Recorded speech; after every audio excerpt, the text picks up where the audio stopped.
can just kind of be along for the ride. And it was a really fun ride for once yesterday. It was VP looking like a team that had a direction. You could tell that if it keeps going like this, there's actually something to build on. So I'm really excited for it. We're going to be seeing Overpass first. So once we head into it, 3D Max.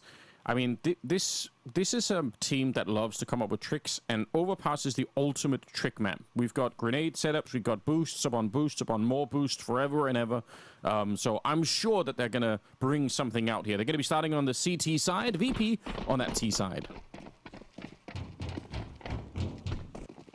Oh, certainly so. VP, what do you have up your sleeve for Overpass? We have not really seen this 5-man roster play it a huge amount. And it looks as though they're headed over onto that B side. All 5 players here, bomb in tow, and they do have a little bit of utility with a couple of flashes here and there, but it's excl that just goes straight in, removes the head of Toro, and with good counter flashes, it does keep the T's at bay for the time being, but they're about to explode back onto B any second now. Yeah, I don't like the fact that it is slowed down. I feel like once you're committed, I mean, actually, they're not committed. They're going to start to fall on back. I prefer this. I much prefer them walking away. Even if they've lost a player, at least they get a chance to reset the round. But I feel like if you're lingering around once the whole game plan has been revealed, it's so unlikely that's going to work. So, yeah, they're a little bit down here, but they can bring it back. So I think it's a hard call to make for VP to cancel it once you've used all your utility. I actually think it's a better idea. We'll see if they can actually make it onto the site here. Body already gushed. He's all the way down to 23, so a little bit softened up. They're getting closer once again, but they can still fall back. This is one of the peculiar things about Overpass as a map, is you can quickly retreat back to the B bomb side if you want to. They're going to take the fight to Fame, though, and it's not necessarily out yet. Lucky, though, will make sure that Fame can't progress onto the site here. Perfecto, wide swing, good kill, gets a gush. Exorcist is low, he goes down. Perfecto with 3 kills to try and get them back into this pistol, and it is so important. Gravity gets down by Flitz, and somehow VP brought back by the captain of the team. Ah, that's some extremely sick Glock aim, man. Like, just going back and forth, flicking left and right, lands the dink onto the back player weak, and they couldn't really push together as a united force, and such a nice effort. But it's all for naught. Perfecto clutches out. Another player that had a really good series yesterday, individually speaking, and keeping that form up.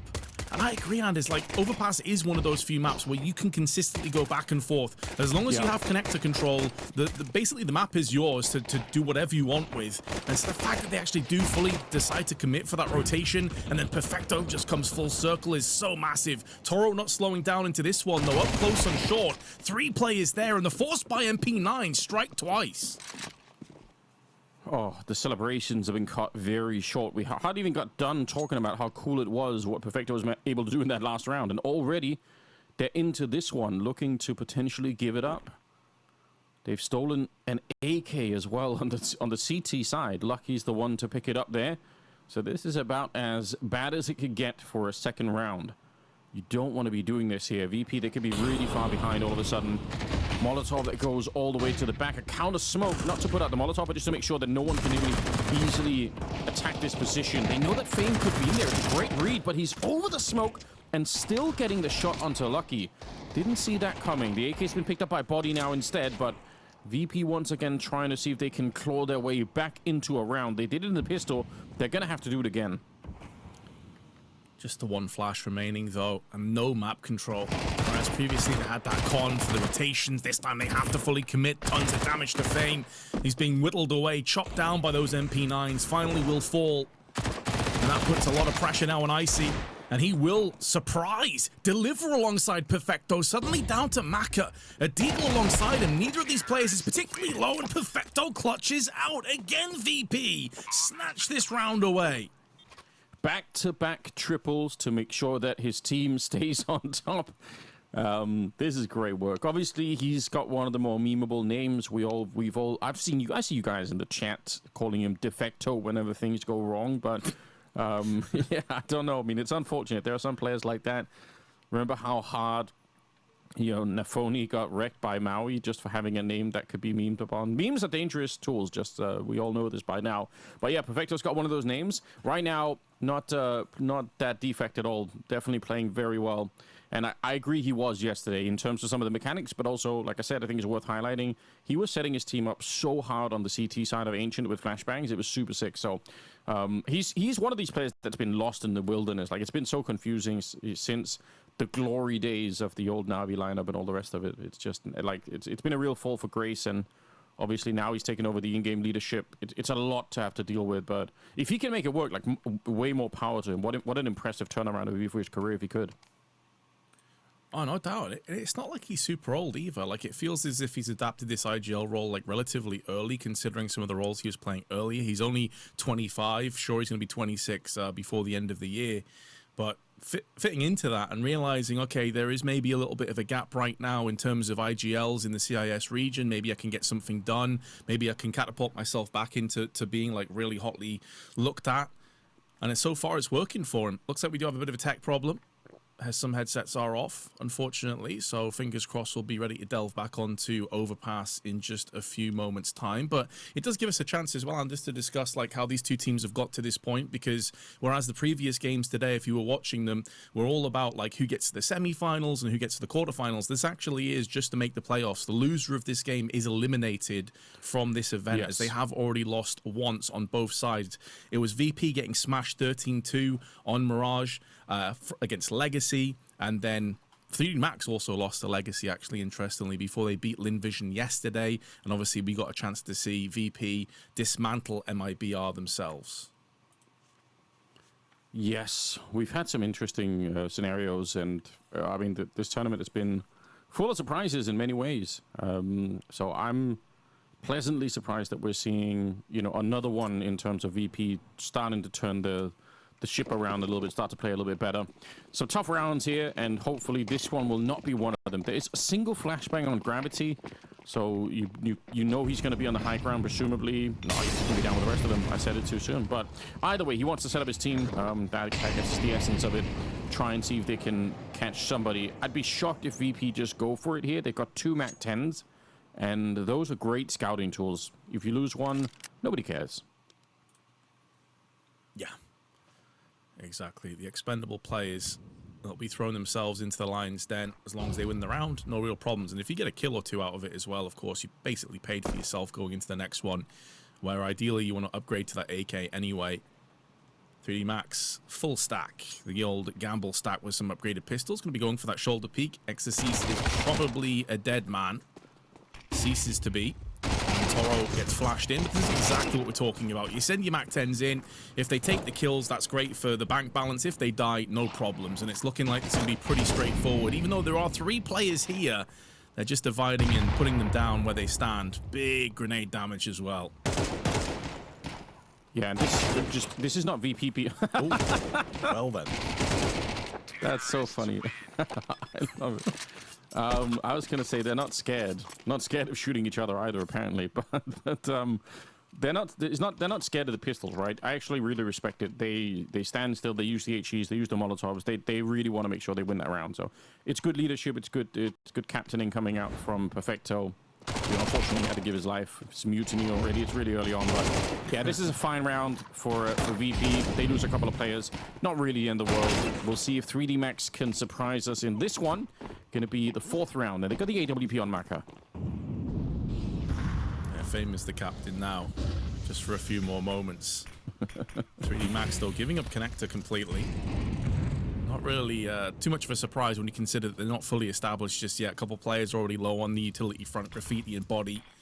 Just a couple pieces between the 2 of them. And so VP picking up the pace, taking connector control early and looking to try and get into bathrooms using that smoke. And scavenging through there into bathroom already.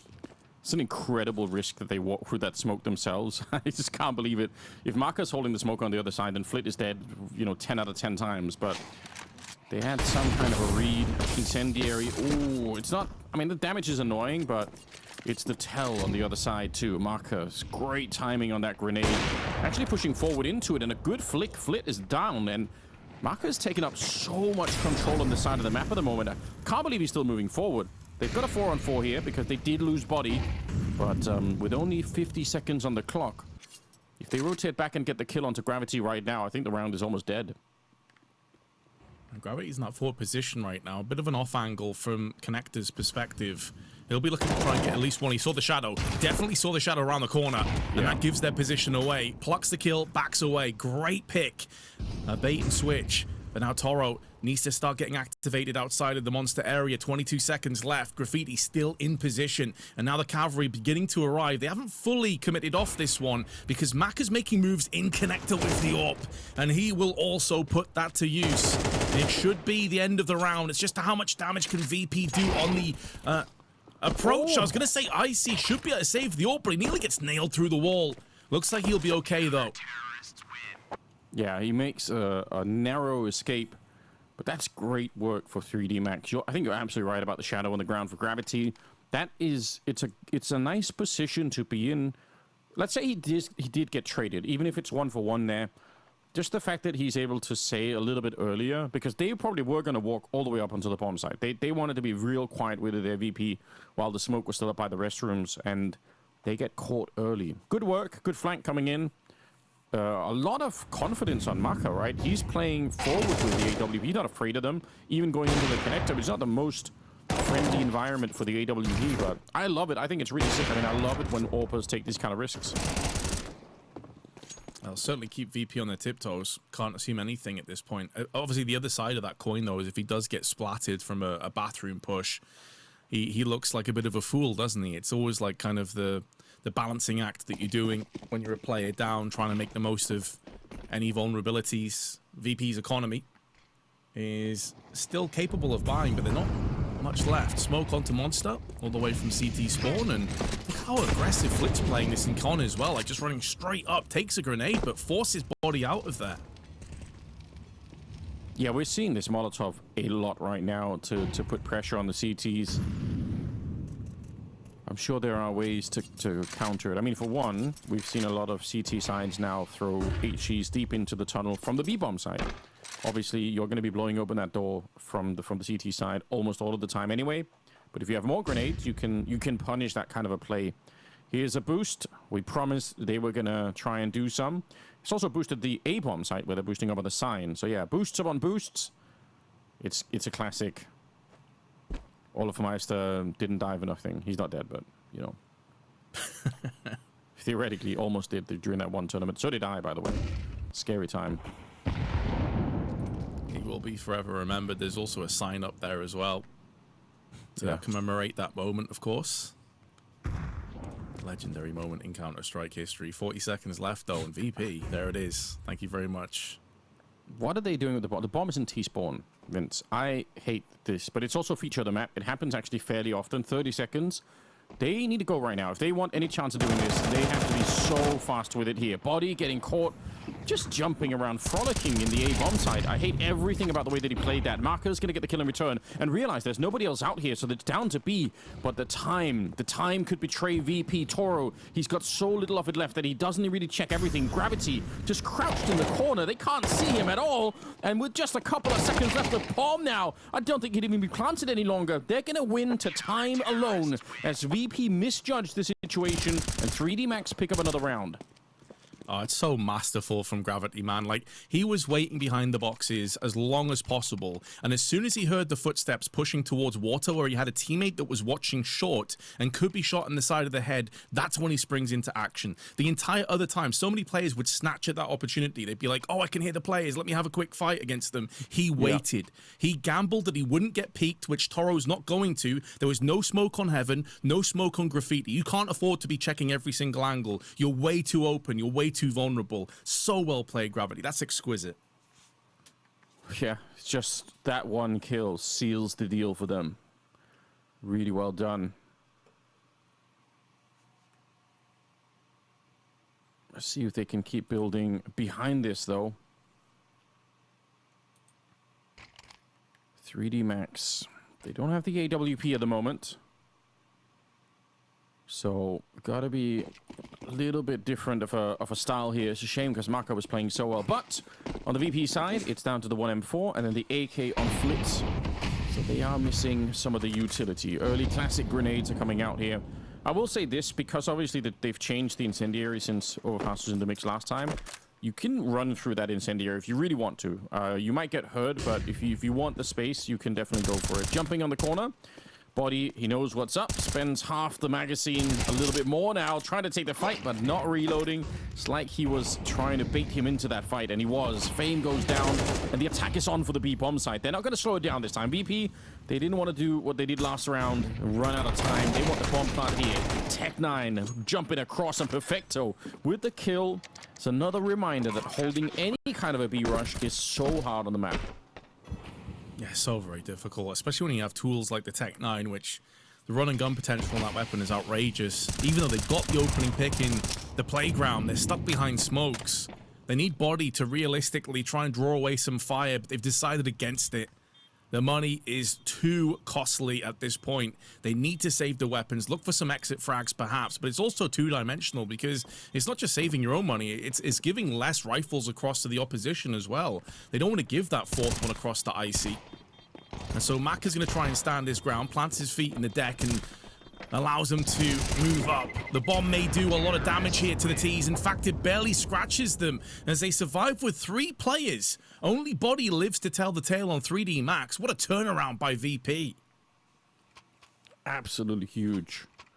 And I think you could see that the time to make that decision is pretty much well timed with Body picking up the kill against Flit, was it, over at the playground. I think they realized in that moment, we're already set up for a B attack. If we have to go back and clear out Body here, that's going to take 30 seconds or more. Like, we have to go hunt for him and do all of that work. I think they realized we don't have the weapons, we don't have the utility, let's just go B right now. And that was a really good call, but you have to make that call very fast. It can't spend 10 seconds thinking about it, so I do like it. A lot of HEs on the CT side as the money has almost entirely run out here. They get to save 1 M4, they buy another one and a FAMAS, but it's very sketchy at the moment for 3D Max. And no doubt flashing out to try and peek on middle. Obviously, this is the round where Body was super aggressive in the last one, so doing their due diligence, they've been affected by that once. Don't want to allow themselves to fall in prey to that any more times. Fame just ran into that flashbang. Yeah. It's a good idea to flash that corner, but, you know, you got to turn around somehow yourself. To protect those eyes, man. Yeah, that's what we need, and that's the next update for Counter-Strike. You can just buy sunglasses, and it's all good. Don't give them any ideas, please, no. You look like 30% cooler, and, you know, it halves the flashbangs. Oh, no. Well, you heard it here first. If that ever happens, you know who to blame, guys. Get the pitchforks out. I'll take the L on that one. Ray-Bans just showing up in the game. Fame ends up going down, and it could be even more casualties. Oh, such a narrow choke point here for Mars and MP9 on the other side. It's a slaughter as they try to make their way through the monster tunnel. Perfecto, he gets a kill, but he's barely alive right now. He's 11-4. He's done so much work, but this is a bridge too far. It'll be 3D Max picking up another round, which is important. They're on the CT side. It's the more favorite side here, so I think getting into the swing, get that AWB back on marker, start to build an economy. Like, it's good news for the French right now, but it's a lot of work ahead of them to really take over the game. Oh, it's massive, right? Because it's not just the fact that 3D Max get the round and they get some extra weapons in. It's the fact that if they lose that round, they were effectively going to be 6-2 down. Because their money would have been broken, 5-2 behind. You're already kind of at that halfway point as far as VP are concerned, and you're in an amazing position. So it's kind of like this double hit, this combo that VP have now had to try and deal with. I was going to say they're down at 2 Tech9s, but of course they made it work just a couple rounds prior on the B rush. So for all we know, they're going to go for it again. Molly down early to stop any short shenanigans on 3D Max. And although they do toss a HE and Flit's just a little bit too deep into the tunnel to be affected by that whatsoever. Now going to find out that for the most part, Short is under control. There is a double stack here. Having a look down, and it's a pretty clean kill at that onto Flit. But here comes the counterattack. Yeah, again, they don't have any map control anywhere else. They want to go for this right now, but they're getting slowed down. Another HE. They really wanted this. But look, they're all occupying this tiny spot on the map. That is generally not what you want to do on the T side almost ever, unless you really are committing to the fight. But now that you have to go back, there's a minute and 10 seconds. That feels like a lot, but we're on overpass. It takes a long time to go anywhere.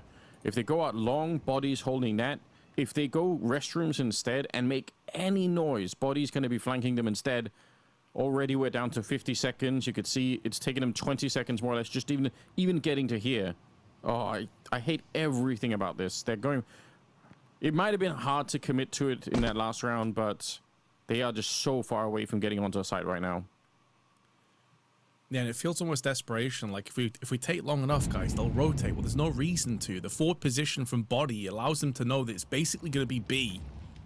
So now they can start to trade off the second player, which is Maka, who's still on long, to just keep his eye out on A in case there is a push onto the bathroom side. Graffiti now going to find out firsthand that it's one-dimensional onto the side. The spray lets him down a little bit. Suddenly, out of nowhere, VP are making this work. Had no right to get close into this round, and yet here they are on a 3-on-2 post plant. Maka and Body isolated from one another, and not too much to play with.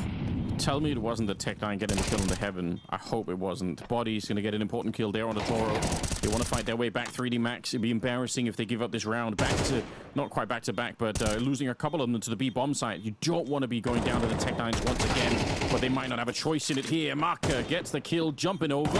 He's got the health for it here, and he gets the flick with the kit in his back pocket. He'll have enough time for the defuse. That is as close as it can get. Nice headshot, though, and a great save for Maka. Also, really cool, as he jumped onto the bomb, he shot the ground. True. So it really messed with the dynamic of, like, from VP's perspective, they're not sure if he's pushing through short water or if he's running up on the barrier on the right-hand side. It was actually straight over the site because he had to take the closest and narrowest path to just get on that bomb as fast as possible. It is still insane to me that they even got on the site in the first place, Dwanders. The crossfire looked great. They all came through on Monster's side. Like, there's a lot of warning shots being fired right now that 3D Max should listen to. Yeah, I mean, it's definitely true. They are barely getting through some of these rounds. Got the AWP back out. VP, though, they are very low on money, and hopefully this should be one of those rounds where 3D Max are a little bit more safe. Maka, yeah, don't stick around. It's not worth it. All they have is pistols. Don't give them any weapons. You can just fall back and play the bomb sites. By the way, they're pushing out of the monster tunnel, which makes me happy. It means they should have a lot of information about what is coming next year. Yeah, I love how active 3D Max have been on the CT side, like constantly Body playground or wrapping around the back. They've had con control multiple times with Maka, and now they're just sitting back and waiting. Maka has this perfect angle to peek through, or whether he gets swiped in from the doorway side or whether it be the halls, and Graffiti just pops up behind them, takes the player, backs off. Did take damage. Maka misses the shot, but it's fine. Lucky's there to watch his back. Yeah, they got 3 people at the A-bomb side in total, and there's a deep flank that was coming all the way through T-spawn from XSC. He's able to pick up Icy, and I think this round is certainly locked in. One plant would be impossible at this stage, so it's all the way back by the restrooms. A little bit of a wild spray here. Couple of more casualties than I really want to see in a round like this one. Perfecto, though, still hitting shots. He's up to 13. In fact, I think we could almost start to say, where are Icy, Flick, and Toro in this game? It's Perfecto doing so much work. We'll pick up one more with 18 seconds. Again, the problem is the bomb is a million miles away, so he just would never be able to run back and pick it up. But somehow they do a lot of damage, and it actually is significant. I mean, the wild thing is, you're asking, like, where are they? Well, the fact is, Perfecto has Icy, Flit, and Toro covered by himself on 14 frags. They equalize at 10. Yeah. Like, the guys, he's your IGL. He can't be the star player as well. What's going on here? Someone has to wake up. Yeah, you got to. And you know what he's done, Perfecto, is given them already a fighting chance in the second half with 4 rounds. Like, if anybody else there was going to be playing and trying to help out Perfecto, they could have so many more rounds right now. 3D Max should consider themselves perhaps a bit fortunate that it's just Perfecto and maybe Fame trying to pull ahead at the moment. A little bit of a timeout called, and we're nearing the end of the half too. Round number 10 coming up. Some of these rounds are needlessly scary for 3D Max. Yes. Yeah, definitely. I honestly think that on another day, this could genuinely be like a sort of 6-2, 6-3 scoreline in favor of VP. Yeah. Because the way this has been going, the ebbs and flows, like, honestly, 3D Max have stolen a couple of rounds away. Like, that Maka clutch, for example, was against Tech9s again. It's just absurd that they were even in that position. But also what's kind of interesting, Alice, is we do have a bit of a prolonged break here. These guys did play each other with these same rosters, by the way, last month at the Fissure Playground event, where VP won 2-1. However, the map that 3D Max won was Inferno, and that was a 13-5 wreckage. So, again, it factors back to what you were saying before. It does feel like VP need to win this map if they want to stay in this series. I think that is the case, yeah. I don't see 3D Max losing to, well, a lot of teams right now on Inferno, to be honest. They play the map a lot. They feel super confident. They've got a lot of interesting trick grenades that are happening on when they play the T side on Banana. It's super fun to see. And a lot of teams are stealing from them left and right to try and catch up. But yeah, I would feel pretty confident that they're not going to be able to turn it around. But yeah, it was an interesting recovery that VP had at the Fissure Playground, because they did start out very, very flat. It was really depressing to watch, but they ended up getting a couple of wins, and I guess that's something. And taking down 3D Max, I would say, is not nothing. I think 3D Max are a team that should be respected, so I definitely would consider that a nice victory for the VP squad. A little bit of an issue here, as we can see. Some of the people have crashed out of Counter-Strike, unfortunately, so get everything launched back up again, and then get the headset back on, I suppose. But yeah, I don't know. This has been a very weird game, I must say, Vince, at the start of it here. It's been unexpected. I guess the one thing that's been somewhat predictable is that it's still hard to hold the B-bomb site. That's like the through line through all of the Overpass games that we've seen so far. Nobody really knows how to stop those fast plays. Yeah, it is tough, and I think that's why you're seeing more and more CT sides get more active and aggressive when it comes to their A-holds. You know, like trying to alleviate some of that pressure on the B side by wrapping quickly into connector or wrapping for information through playground, because it does allow you to put that extra player to have a 4-1 formation, if you want to think of it that way, with a fourth player around heaven for a fast rotation up back onto A again. So yeah, I think a lot of teams right now are feeling that pinch quite a bit. I'm going to be fascinated to see how it does kind of evolve as Overpass is played more and more in these events, obviously going through into the major as well. Let's see how teams are going to be occupying that. But enough fill from us, because we are ready to jump back onto the server. 3D Max with a 5-4 lead. Both teams having a pretty solid assortment of weaponry. And a bit of early aggression from Body, but it's more a hate sheet in the toss out. And it is 4 players to kick this round off, and being Graffiti just nails Toro through the smoke. That is a very nice play. Body is going to be flicking and taking down Flip. That did not look necessarily easy. I think his crosshair was in a different position, but very quick reaction. And before anything is even really done in this one, they are already in a 5 versus 3. Look at Body's positioning. Such a central part of the map. You don't really have to do anything. Going up the ladder is obviously high risk. And it's not even clear that the reward is that good for it, because you might just be ending up on the wrong side of the map. You have no idea where they are. So just stay in this position, hold both sides, and you're going to be fine.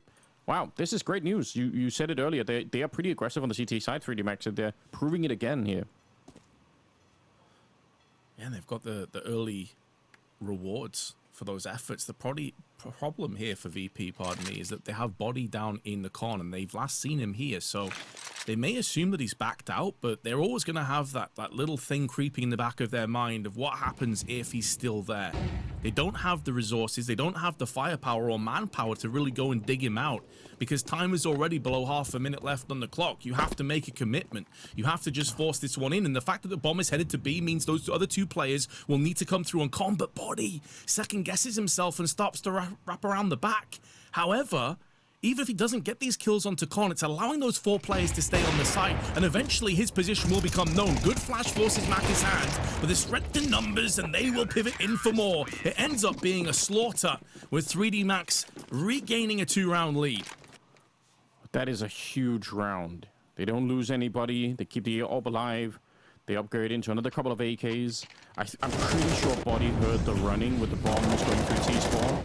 He heard the footsteps, and then that's how he knew when to time it. So it's really, really well played for and also there's so little time left that when he hears somebody running in T-spawn at that point in the round, he pretty much knows it can't be a fake. If someone's running there, then that's it. He can call it into the rest of the team. So super well played. Very, very tricky now for VP. Out of money again. Looks like they want to test the B bomb site. Let's see if somebody can finally hold this bush. I hate the setup that they're in right now, 3D Max. I absolutely hate it. a little bit awkward, isn't it? Because eventually that smoke is going to clear, and when it does, oh, they've replenished it early. Right, I was going to say, when it does, it's going to put a way more emphasis on excl's position. Looking for a flash into peak. But one way of dealing with this is to send 2 players in connector. Body's been here constant. Lucky, however, hasn't. So even if they do deal with Body, they may get baited into a false sense of security. I don't know why VP decided to slow this down. They had the smoke up for the connector early in the round. Like, they threw that from T-spawn. They just needed to go. I had no clue what is to be gained when you've already used a lot of the utility, and now you're just waiting in sewer for them to find out. Maybe you're hoping that they come and peek you, but that I think is a bit of a lapse in judgment, in my opinion, for VP. I feel like they had all the pieces in place to just go hard at it again with the Tech-9s, and I can't really know if it would have worked or not, but I feel like there was a good chance. There was only 2 people at the site. They were both by the monster tunnel. If you put a bunch of people through tunnel and the L-bend, it's almost impossible to hold. But we're never going to know, because they've slowed it down, unfortunately, way past the point where I think there's any recovery. Certainly also 15 seconds on the clock here, so try and get on, try and get the bomb planted if at all possible. That's on the ground, or picked up by Flit once again. 1 versus 3 here. It's going to be a 7-4 scoreline. This is, honestly, like you said, it could have been so much better for VP already. So 7 rounds for 3D Max. I think they're going to be quite happy. Hopefully somebody can help out Perfecto towards the end of this half and get just 1 more round on the board. I do wonder as well, Anders, you know, I do agree with a lot of what you were saying in the last round. Like, it's a bit of an awkward setup, and then VP just kind of did nothing with their positions. But I wonder how much of it was weighing in the back of their mind, knowing in that previous one, 4 players were stacked from 3D Max. And so maybe they were concerned about that being a possibility again, waiting for rotations, waiting for a timing. The issue is that you're not going to force that timing if you do nothing. You have to earn that respect from your opposition first. No, you could be right. Like, it's definitely possible that there must have been some sort of, you know, calculation that went into it. It's just frustrating to watch, because it really felt like they had the right idea in that moment. Round number 12, and we've got AKs back. Again, 4 rounds is not the end of the world. It's just, it could have been so much more. If they get a 5th here, I think it's a good handshake between the 2 teams. No one's going to be celebrating necessarily, but you'll feel like, okay, everyone's got a chance to win this map. Pretty critical, we think, for VP to pick this one up, given the fact that Inferno is the 2nd map. Here we go, all the classic utility. Exorcist, if he wins this fight, it's huge, but he gets taken down by Fame, and it leaves Gravity. You could just tell there's nothing he could do at that moment. They really needed that first fight at the L-bend to go their way. Yeah, he's caught in 2 minds. Do I just try and hide in? Or do I have to fight, realizing that there was no one up in heaven? He knew it was all down to him. They have boosted up Perfecto as well onto Heaven's side. This just doesn't look like it's possible. There's so many eyes trained on this position. You're not anticipating Perfecto to be this close. And even if you do, you still have to bypass the firing range and firing squad that is just looking straight down the barrel of their gun, and it's Flit that doubles up. And so they do hit that marker that you highlighted. The 5-7 halftime score, a bit of a handshake between the 2 teams. But keep in mind that VP at one point were 3-0. They won the pistol, they converted to subsequent rounds, and they had multiple opportunities. So really, for me, the score should probably be flipped. So, yeah, I mean, it definitely could have been. And also, for 3D Max, this is an annoying half. I think they lose at least 3, maybe 4 rounds to the B-bomb side. The pistol round, obviously, was won by Perfecto with the triple over the A-bomb side, but did they win every other round, VP, towards B? And some of them in very similar fashions, right? Just the basic defense doesn't work. There's no crossfire. There's no good counter utility. Here's Exorcist going down, and then that leaves Gravity. That position is unwinnable. Even if you get the first kill, it doesn't matter. They're going to be jumping on top of you immediately, and there's no one there on the high ground to stop them either. So, yeah, 7-5. I guess from our point of view, it's good, because it means that this is a wide open map at the moment. It's impossible to tell who's going to win at this stage. Let's see what they pick up now that VP are on the CT side. It's 3D Max on the T side with a lot of utility. It could be anything, but I feel like with a double smoke, it's not impossible that we're going to see some sort of a B play here. Yep, definitely looking that way, considering that 3D Max are all moving together. Lucky lining up his smoke.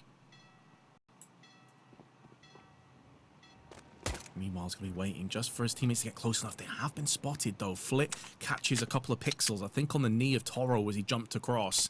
Now the smoke's going to come in into heaven. Julie's doing some work, but the flash is going to completely blind Toro. 2 kills in quick succession. Forces VP on the back foot. Have to try and stay alive. There's no escape for them. They're going to have to get out of this by raw kills. And Fame will oblige with 3. Absolutely ridiculous. And wins VP the round. How the hell did he get that kill mid-air? They were being overwhelmed. They were losing this fight in a big way, VP. Look at these opening kills. And then they're in that position, like I said, you're going to get jumped on. They're losing right now. Losing. And then Fame just... That is so sick. My God. VP, they bring the round back, and that could be pivotal. That could be what sends them towards a big comeback on this map. I'd say, honestly, it's so well put, because realistically, if 3D Max win that, you fear the worst for VP. We know how good 3D Max are on their T side as well on Overpass. So a huge monumental moment. A sick flick, but also following up the kills, working in tandem. 3D Max about to walk out into a slaughter. No real investment in this round, and we are going to be tied up. Yeah. A lot of SMGs, like, it's such a rare sight these days. 1 M4, which means the next round is going to be sort of a classic kind of bonus round from the type that we would see in, maybe even going back to CSGO, where the Ts will have, you know, a lot better rifles and the CTs are in this weird position, especially on a map like Overpass. I am surprised to not see more M4s, but I don't hate it. Oh, we're going to buy an AWP for one of them. So for Icy, I guess that makes sense. Again, you can find some positions for the MP9s. It's more that if you end up having to retake, let's say, the B bomb site from the heaven or even on the low ground with an MP9 or something like that, it's going to be awkward. Oh, they even buy another one. All right, so they actually will throw some of those rifles away. I guess that kind of shows you that they worry about the same thing that I was worried about. They don't want to be giving up an early round here to having way too many SMGs. Right, and maybe a really solid read as well of maybe doing their homework for 3D Max and realizing they're not typically a team that does a lot of rushing. They prefer to play slower pace. They prefer to play more methodical and strategical. And although they've got out of connector quickly, no rush in play just yet. They're clearing their angles out. They're going to have bathroom control momentarily. And this does give them a lot of options to play with, but, ooh, Icy probably should be hitting that shot. It felt like he had the advantage with the shoulder peek, but instead it's him that's blasted down to 17. Yeah, weird how that works out. I agree. He should have had the advantage. Body, he will go down here. Man, if they do win this round, VP, the momentum is going to start to grow. I do like this from XSCs. He's trying to get up long. He's already found the kill on the Fame. And they're getting dangerously close now. Icy, the next to go down. Great work, XSCs. He's carving a path into the bomb site. He will take Flit as well. That's 3 kills. He pretty much single-handedly has won the round here. Toro can't do anything about it. In theory, if there's a kit on the ground, you could do some sort of wild play at the end, trying to smoke the bomb and run in there, but... All right, Gravity can't see him. Yeah, now that he's been found out, it's never going to happen. Marker will take him down. 3D Max will pick up the round in almost exclusively due to XSCs on that long flank. So pretty sick stuff. I do want to, you know, this made me smile, Vince. That Fame round that we just saw, him just wrecking people all over the place and taking mid-air shots. One of the comments in the chat is somebody saying just the most dismissive line. Yeah, Buck is playing life round. Just there's just no pleasing some people. I love it. Yeah, don't give up the skepticism. But you'll never do better. You've peaked. Exactly. That's unreal. It. Oh, it's fair great. enough.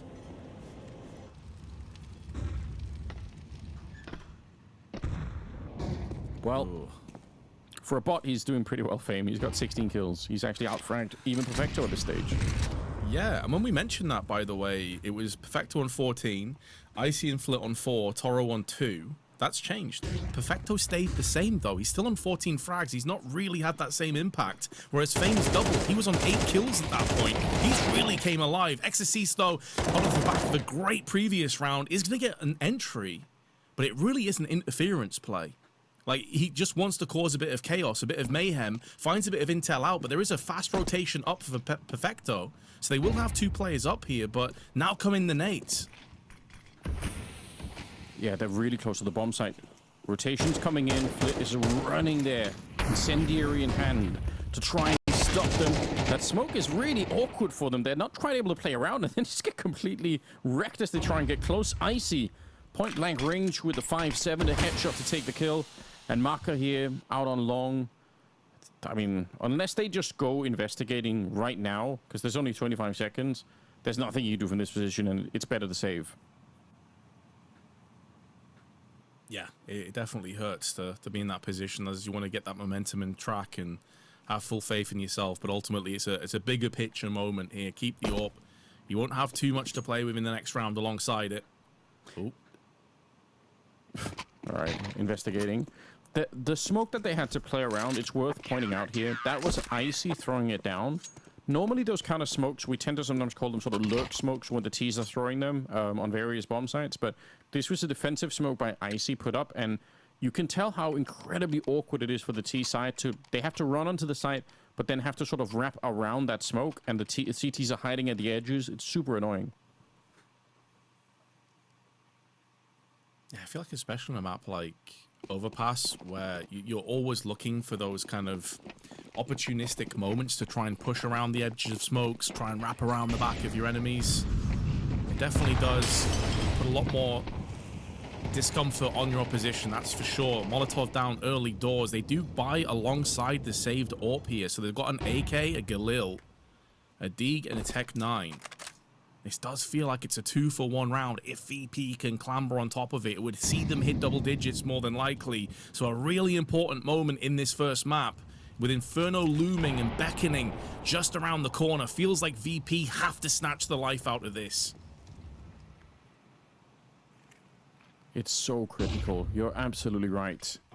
Second map is one that most teams don't try to play 3D Max on, and for good reason. This one, though, they've been proving themselves, I think, pretty well. VP.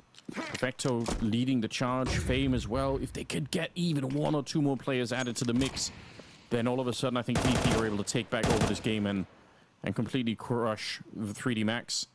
Setting up for a bit of a B play here. We've seen in the first half how powerful they could be. 1 kill on Toro might get the job done, but the spray is pretty good. He's going to get the first one. Gravity with the return. 35 seconds as well. Flit in the back and almost getting shut down. What looked like an AWP pre-fire nearly. Perfecto trying to jiggle the corner. Icy getting 1, and now it's a 1 versus 2 with 25 seconds. So how do you go about this? Maka, he's got 2 bullets left and getting flagged on. He's got no idea. Fame will take the kill, but I think Perfecto on that double is what really sealed the round.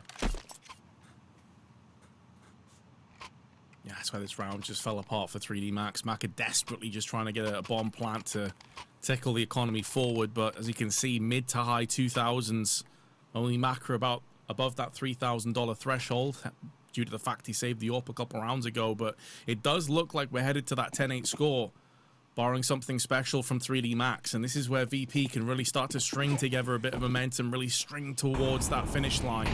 They have played each other twice on Inferno, both times it was 13-5. So the importance here is palpable of VP, putting a bit of aggression early down onto the banana side, but they're starting to back away from there as 3D Max make moves up on connector. Yeah, they're getting there. Moving into position, but hey, smartly, Icy decided to fall back. I don't know why you'd want to do anything else. There is a deagle down there. Hilarious moment if he gets shot in the air with a deagle. That could actually open up the round a bit. Oh, Marker's thinking about this. It is actually scary the way that smoke is down, because it does allow for sort of just like 2 steps here on the bomb side. All it takes is a bit of a distraction here. Body gets the 1 kill, but Perfecto's doing a fantastic job. Maka will pick up Icy though, so maybe a bomb plant here. Winning the round still not that easy. Ooh, that grenade though could change things. Hold the phone a bit.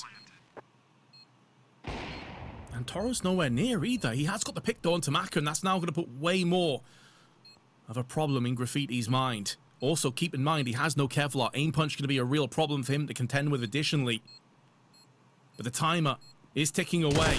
The bomb planted, but it is going to be flicked to hold the line. And Savage Graffiti, they do just about survive, but it's kind of ridiculous the fact that they're even into a post plant, considering that 3D Max had barely anything to play with. Man, that's really, really close. That could have been a pivotal round. If they would have turned it around there. The fact that he had a grenade on top for that last 1v1, there was a moment where the AK could have ended up winning, but it doesn't work out. 10-8. VP with a 2-round lead. 3D Max tactical timeout. The first that they've really been pulling here, and they're going to have a bit of a conversation about where to go with this one. Marker, Ecstasies, and Gravity, they're all on, doing pretty well on the frags. Lucky and Body are a little bit further behind. So a similar kind of scenario for 3D Max, I suppose, is if they get some of their lower ranked players here just waking up a bit, that would be sick. That would maybe bring them back into the game. Perfecto still leading with 19 kills. It's very impressive stuff. But let's see what they get. They do pick up the AWP on Marker.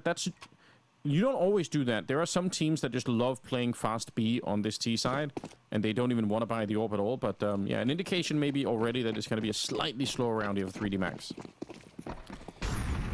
Yeah, which it does feel kind of par for the course. Like they're a team that it does feel like more often than not won't go for those heavy rushes and play for the longer sort of haul in the rounds. But sometimes that reputation can precede you, and it can get a little bit too comfortable for the opposition, and it feels like VP is settling themselves in. Fame takes connector control early on. Lucky's going to be there, though, to throw in the Molotov, and this is going to force Fame for that peek, but Lucky was expecting it and gets the kill pretty cleanly. I like that. So often people throw those grenades, and then they forget about the second half of it, which is actually holding the with the Molotov. People just do it, and then they think that's it. But yeah, he was more than ready. Hard to fall back as well when you're down on the steps. If he was further up, he just probably will retreat from the position, but he couldn't really do that, Fame. Flit in a fun spot here. Potentially, it could also be dangerous. Surely he's committed to this one. Good double spray down. That's actually very impressive. He was going to get shut down and killed in the back no matter what, but 3v3, 40 seconds. They've got the smoke up on the high ground, and they want to go for it. Potential flank from Icy coming in if they wait long enough, but in the meantime, it's up to the defense here at the B-bomb side. Toro and Perfecto see if they can hold on to get Icy activated. Down to 30 seconds. Why are they creeping in like this? I feel like they are potentially giving more chances for VP to get closer on the defense, and that can absolutely hurt them at the end. Toro cowering down there. He's found eventually, but Perfecto on the high ground, and Icy, he's walked this whole way, scoped up to not give away any noise, and now he's just holding the corner. They don't know for sure. In fact, they faked the bomb, and that might deal even more trouble. Body goes down. Icy just in time. Perfecto on the other side with the assistance of Icy. Oh, that is such a long way to walk and not be heard. Yeah, and Perfecto played that so well additionally. He was seriously baiting himself and wasting as much time on that plant as possible. It's a great double spray from Flit, as you highlighted. But again, Perfecto may not be getting on the scoreboard for all the kills in this round, but the impact he had really allowed Icy to get that position and utilize it to its utmost efficiency. And so VP starting to run away with this map somewhat now. It's getting close now. They at least get something out of it. A bomb plant. They get some kills as well. VP. Economy's looking decent, though. They have a couple of players there with some bank. So it's not like they instantly will lose and just get wiped out here. IC with almost 7,000. Flit with 4,300. So they have a little bit to work with. Lucky opening up. It's a really long spray for both sides. That is a long fight. But Flit gets a kill, and at the same time, Icy's picked up one as well on long. So losing a couple of players early on. I feel like 3D Max are kind of running out of steam towards the end of the second half here. It's probably going to be 12 here for VP, and then we're looking at a 4-round comeback for 3D Max. Yeah, it's kind of a map that they have struggled on quite a bit. I mean, some of their losses are against the likes of Mouse, which is, fair enough, but also losing to TYLOO, GamerLegion, some of them pretty one-sided defeats. So it does seem like a potential weakness that VP have looked to try and exploit here. And we're starting to see some of those cracks and reason as to why, like you say, running out of steam, maybe running out of ideas. They're going to be headed over on the A side of the map this time, but VP have 3 players strong, tons of utility, solid positions as well, and they only have 1 Molotov left, so they're probably onto the truck, I would imagine. Being tossed down, going to force Fame, but look, 3 players all clumped together as they look to try and play. In fact, Icy has to back away, and that is going to give them a small little bit of reprieve. But there's team kill in as Maka nails Graffiti. Spray letting Maka down, and Perfecto just swipes in from the back. Oh, no. I'm not sure if that's the only thing that really did it in that round. It could have been that they still would have ended up losing it, but that's obviously hilarious. And you look at how low the rest of VP were at the end of that round. Maybe that could have worked out differently. What a way to go. 12-8. No bomb plant allowed. They've got the loss bonus at least on the T side, but yeah, nicely done from Icy at the beginning. This is a really awkward fight from all sides, but the team kill. We had one earlier with Perfecto getting shot in the back of the head, but this is an awkward time for that to happen in. I'll say this as well. You might enjoy this comment. It's a guy in the chat saying that he needs OT or he's going to be homeless. He's wild. Don't bet more than you can lose, guys. Well, don't bet the house. It's looking like you're about to be for the streets, dude, because 3D Max don't look as though they're going to bring this one to the OT bracket. Already down a player, and this T side has been flat. I mean, the fact of the matter is they've won one side on 1 round, I should say, on this T half. Maybe this is going to be a way back for you to get back into that house after all, because they do have an entry onto the site, and they do have 4 players strong to go for the plant. Yeah, this has actually worked out really well, and maybe in part because they were so quick to get to the A site that nobody really could stop them. Icy's dead. Smaka, we got to highlight it because he's been criticized quite a bit here, but nice kill to get them into this round. I think VP are just waiting. This could, if they want to go for this, they have some money in the bank, but you got to be careful. If VP, this is just about, if you lose all the rifles and you end up losing the next round too, that's when things get super awkward. So either you wait and you go in the last seconds and you just smoke up the bomb and run for it, or you just give it up entirely. They kind of want to do it, but Body already there to try and lock it down. Gatekeeping the bomb side as much as he can. They're getting very close now, but Lucky right through the smoke you could hear. They would need to have been on that bomb pretty much straight away, and that wasn't going to happen. Nice triple from Lucky. The house is safe for now. There will be a buyback in, though, and VP have a chance to break some spirits, some hearts as we move through into a second potential very interesting map. They have to get there first, though. Yeah, Lucky was so on point here, man. Like, the pre-fire spray through the smoke was lovely at the end, but the bomb was going to explode regardless. But they must know that they're pretty close to breaking this economy, and if they were to do so, I mean, 3D Max have every opportunity to take us to OT. This is probably the most important round of the entire map so far. And Flip boosted up. We haven't seen too many of these in this position primarily, but a very intelligent flash forces him off. You can see both teams were so keenly aware of what that smoke meant. Someone could be playing around it, the flash for the boost and everything. Just very in-meta stuff. But look at how early they are.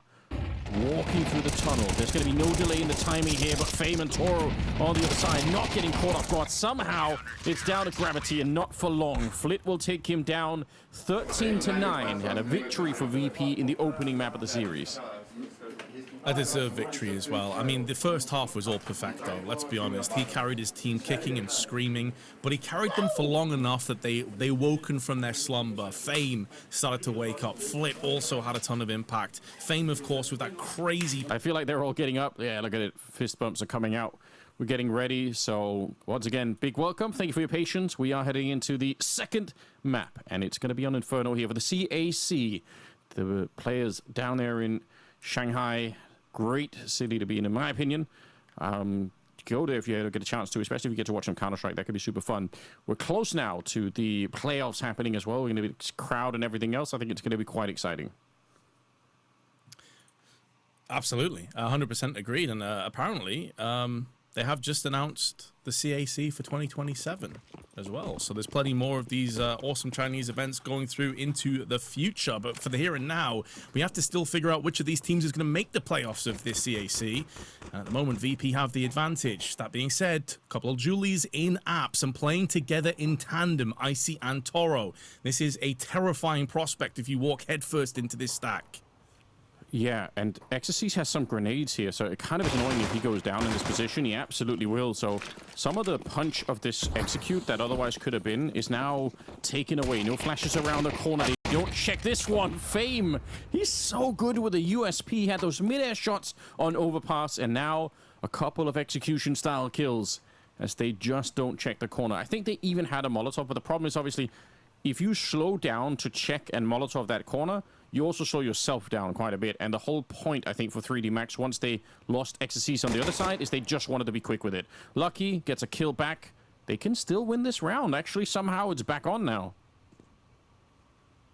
There's still time as well. And they could even wrap back to B. These are genuine problems that VP are going to have to try and contend with, and that is why Flit is not fully committing to this A play, but he's kind of keeping this purgatory of, do I go B or A? Could they be wrapping around right now? 3D Max waiting and hoping that that rotation is made for them, but they're about to walk back in again, and Perfecto has seen them.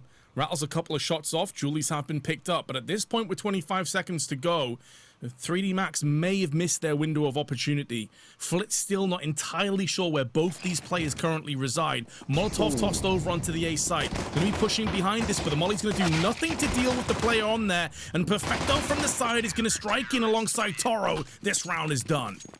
Oh, could you imagine how cool it would have been if somebody actually had been in that close corner? That Molotov can be thrown a couple of different ways, and the problem is most of the time when you're throwing that Molotov, you're not throwing a Molotov, you're throwing an incendiary or a CT retake. And those don't always spread into the corner unless you have the latest tech, which people are starting to figure out. But yeah, the Molotov, that would have been so cool to set it up with. Didn't really work out, like you said, nobody was there, and they were running out of time anyway. So good job, VP. And, you know, it starts in a 2v4, but then in that 2v3, you've got to appreciate the discipline on the CT side to not go for anything. Incendiary, counter grenades are coming out. They're not slowing it down. They're going to keep on running. Oh, no. It's a disaster. Gravity picking up both the kills, and they're saving already. There is the mix of pace. We didn't see this kind of aggression a single time on Overpass for 3D Max, and it's one of the reasons their T-Half felt so flat and felt like it was going nowhere fast. Picking up the pace, like you say, catching players with nades out who had no idea just how dire the circumstances were.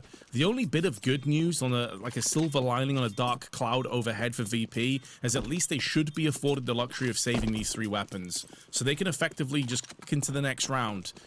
But obviously that's not going to feel too good considering they just got smacked down by Mac 10s in the Tech 9 rush.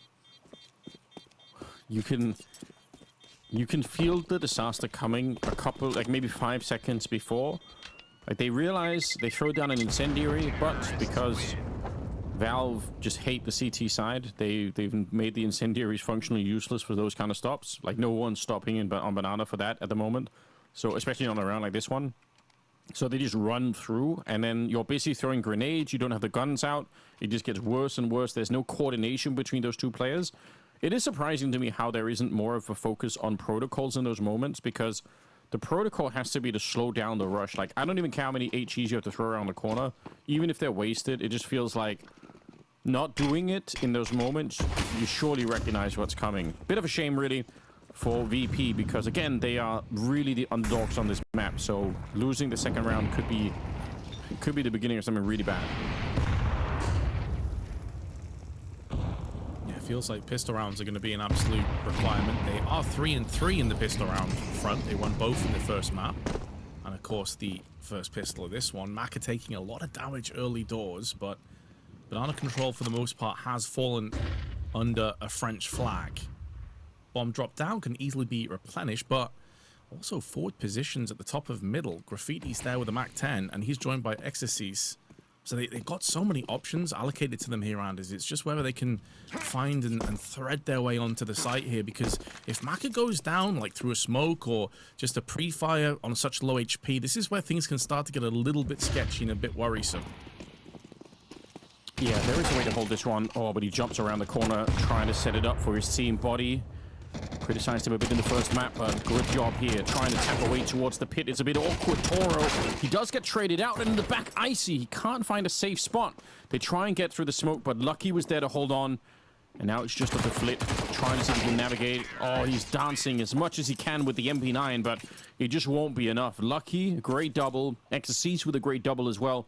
But, yeah, they had the people in the site there, VP. Unfortunately, I don't know what happened. Like, Toro kind of did his job getting a kill and staying alive. Icy, he didn't really do too much in that round, unfortunately. It's also kind of absurd as well that the UMP did so much work on the T side at range onto the site where you typically would expect the FAMAS and any kind of rifle that you've been able to muster to really rain out and get the W on that trade. So VP, kind of a shock to the system, realistically should be winning that. And now you're in real trouble. Nade stack good as Flit tries to get round the corner. His woes continue, yet to get off the mark at 0-3. And 3D Max showing no signs of mercy. They just plunder the site. Keep two players also over onto A and mid respectively because they'll be thinking about hunting down some of these players. And Exorcist, oh, he's gone down to a USP at that range. Oh, that's a shameful death to take. Oh, wow, Oh, yeah. no. I mean, listen, it's some good recoveries here towards the end for VP. They deserve it. Good headshots coming through. They're going to steal an AK and a FAMAS, unfortunately. Would have been more fun if it was another AK. But I like the speed. I think it shows something about the level of confidence here with 3D Max. They just know all the protocols. Like, they nade the corner. They flash their way over. It all happens in one... It's just one big motion into the B bomb site. There's not a lot of sort of stop and... let's stop and look at the wall to set up our grenade or anything like that. They're just so rapid to get on there. So Mac 10 could be thrown away here if you're looking for the kill. He's certainly trying his best, but all right. Not going to find them. All right. This is a big test for VPCT side, man. Like, they know how good 3D Max are on this map. You know that you're off to a rough start, a rocky start. You lose this round and you are really up against it because 3D Max CT side is up there as, honestly, I'm going to go ahead and say one of the better CT sides, Inferno, in the world. So you've got to string together as many rounds as possible on this first half to stand any chance. I know it sounds ridiculous this early in the map, but that's how good 3D Max are. And Fame and Flit say, yep, let's take this into our own hands, get aggressive and take 2 kills. That's really nice. It's also a bit of a shame because you see the smoke in front of Lucky here. That's one of those smokes that 3D Max will throw to try and basically have a player walk through on the right-hand side of that smoke. It looks like the smoke is sort of covering the entire width of Banana, and it sort of is, but it's really thin on the right-hand side, which means you can sneak through towards the half wall and jump anyone who's on the other side. It's a really nice one. So they throw it right outside of T-spawn. Again, it's one of those things that is worth paying attention to if you want to study a little bit of 3D Max. A lot of teams are doing it now. Not all teams, but a lot of teams are throwing that same smoke. So didn't get a chance to use it because they got wrecked at the bottom of Banana instead. And now I think it's just about a VP not making a mistake here. You've got 3 on A, you've got 2 on the B bomb side. Icy's there with the AWP. They can Molotov out the back corner that he's in. Maybe that's the way that you could lose this. If they Molotov Icy and Flit gets smoked out, there's a way. Flash tossed in, HE behind it. A bit antsy from Flit, but that's mainly to buy him up enough time so that he can rotate to the back of the site. There's going to be a Molotov there with his name written on it. Icy forced out alongside Flit. This utility is so on point.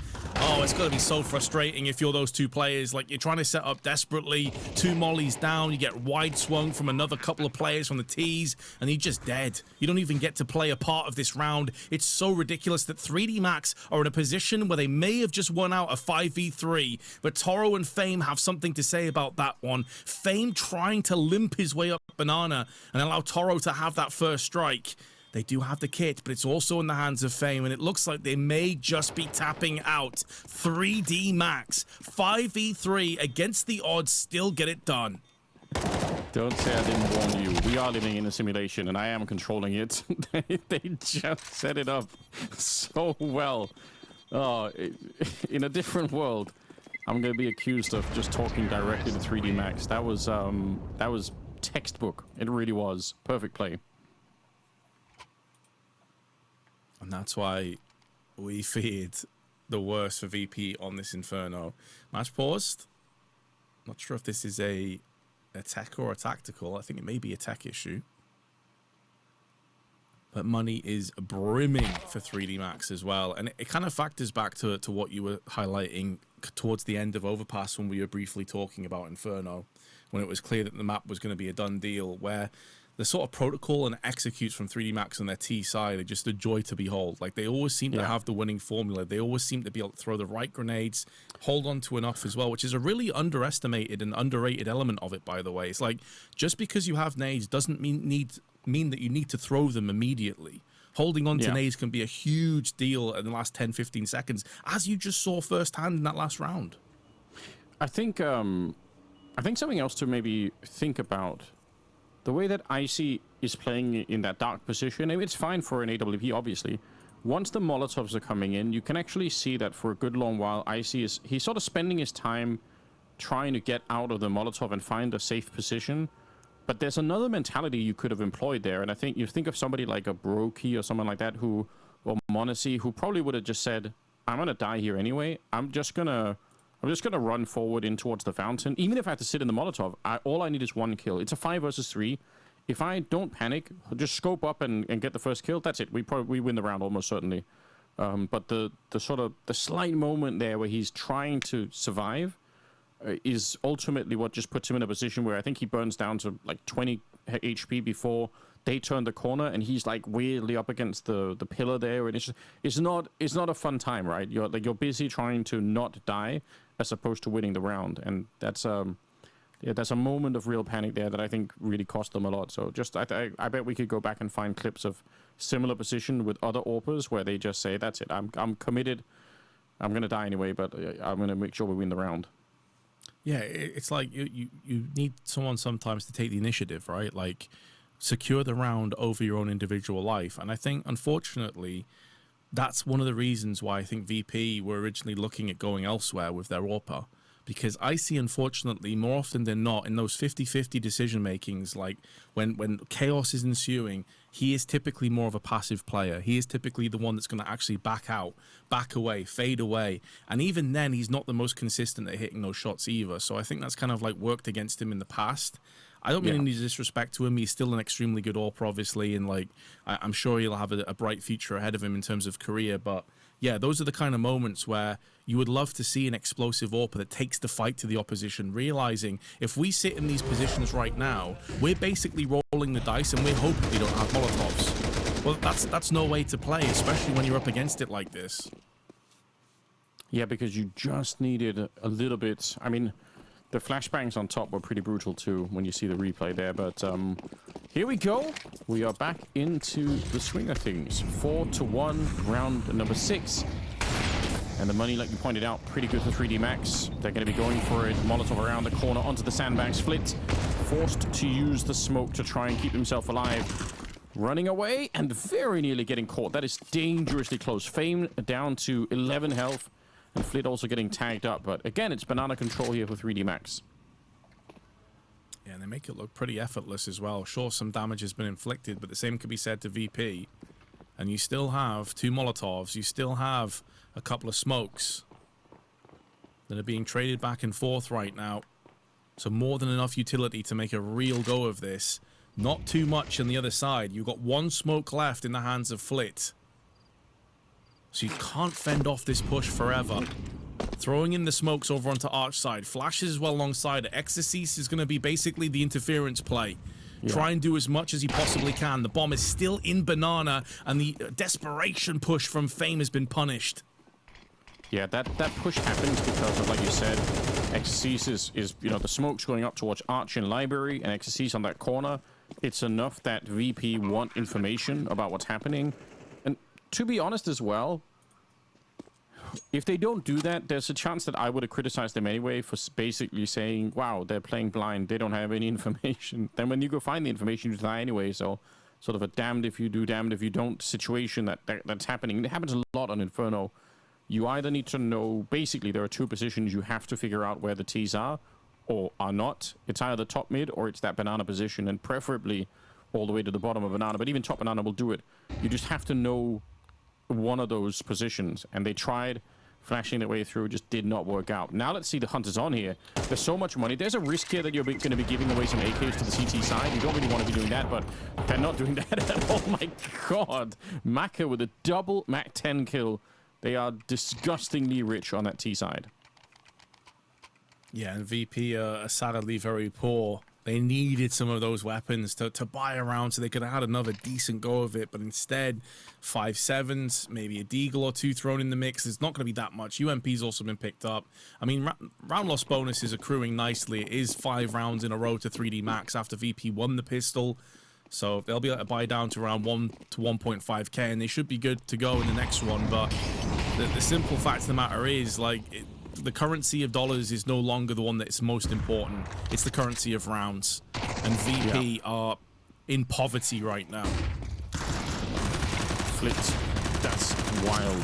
Just jumps through the UMP, middle of the round. Nobody was expecting that. It's such an awkward timing. I think 3D Max were just caught off guard by the fact that there was no real reason why that had to happen. The smoke was already up.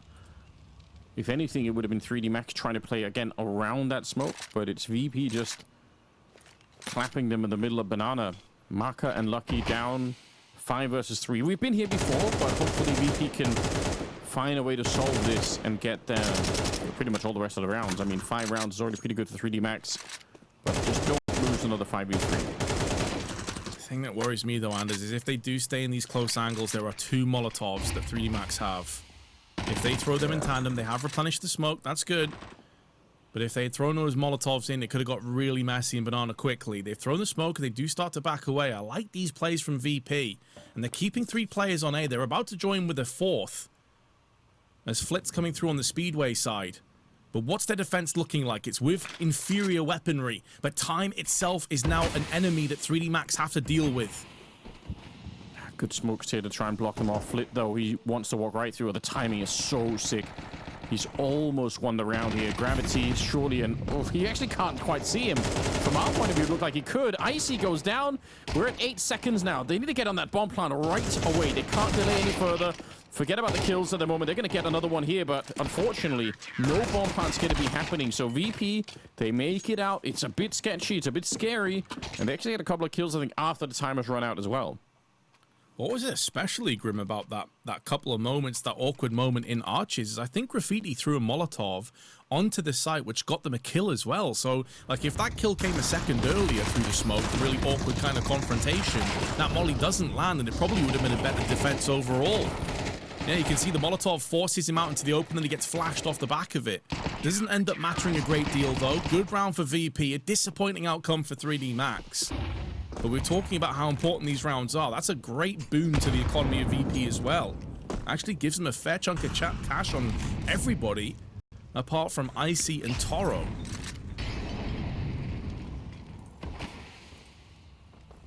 Still a chance here.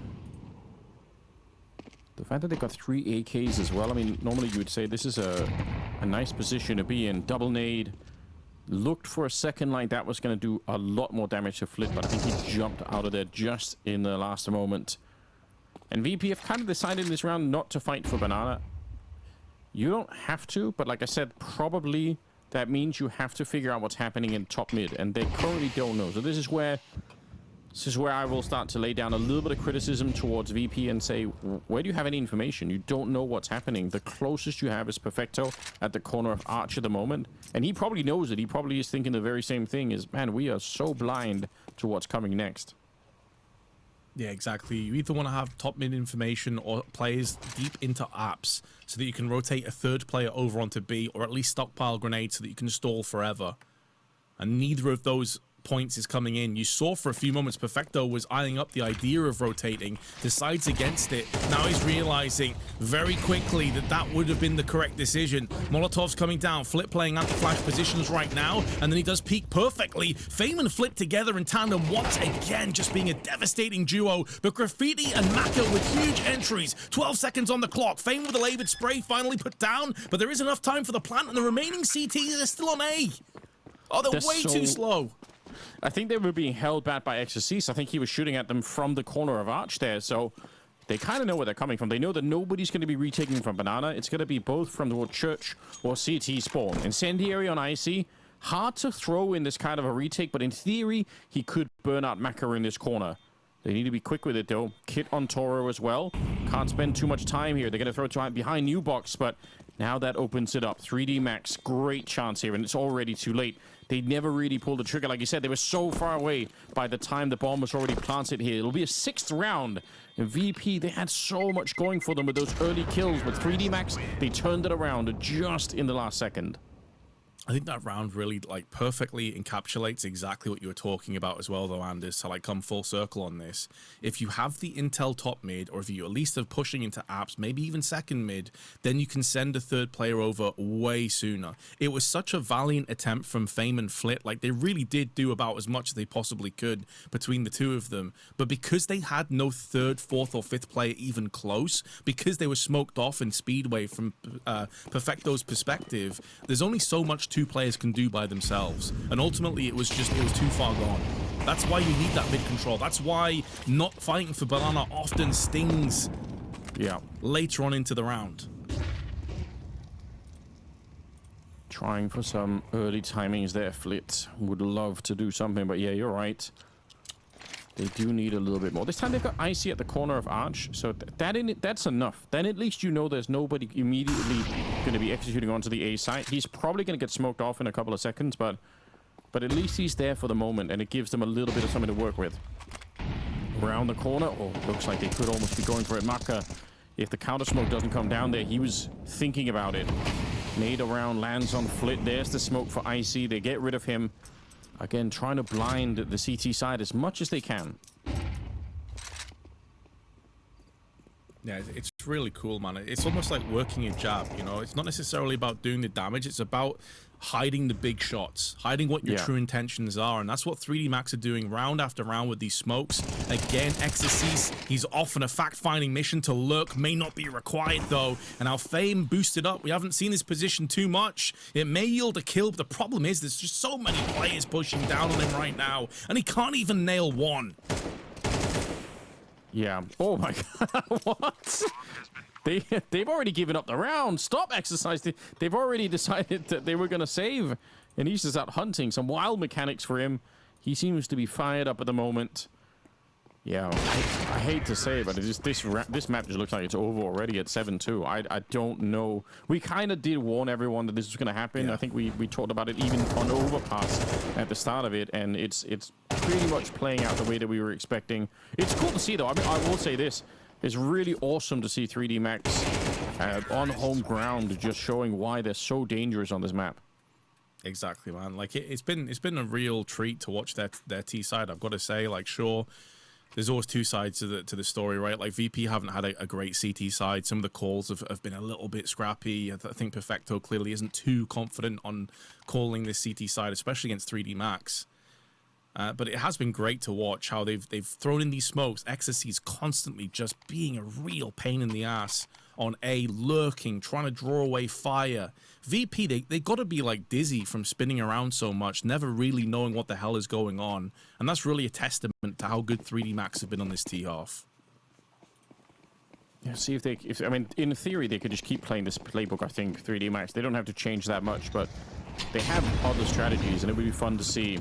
There's that middle of Banana. Look at Lucky walking through. This is what I talked about earlier. He walked through this one, Flash going over. What a sick setup. Lucky with the double opening. Icy, he's dead almost no matter what. Even if he got that kill, and he does, it won't make a difference.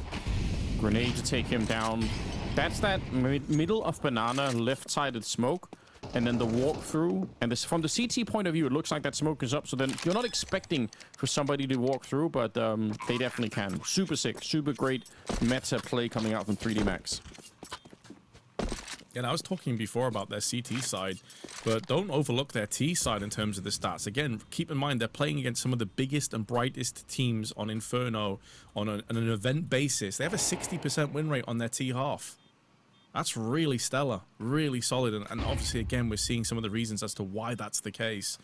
As desperately Perfecto attempts to hold on to his FAMAS, and Toro just behind him in arches with an M4. Nice shot from Perfecto, but it's not going to feel like it really equates to that much. Feels a bit of a drop in the bucket because you're still 8-2 down. You still are well and truly up against it, and I'm sure that creeping in the back of the minds of maybe a couple of players, they're already kind of just assuming this is headed to train.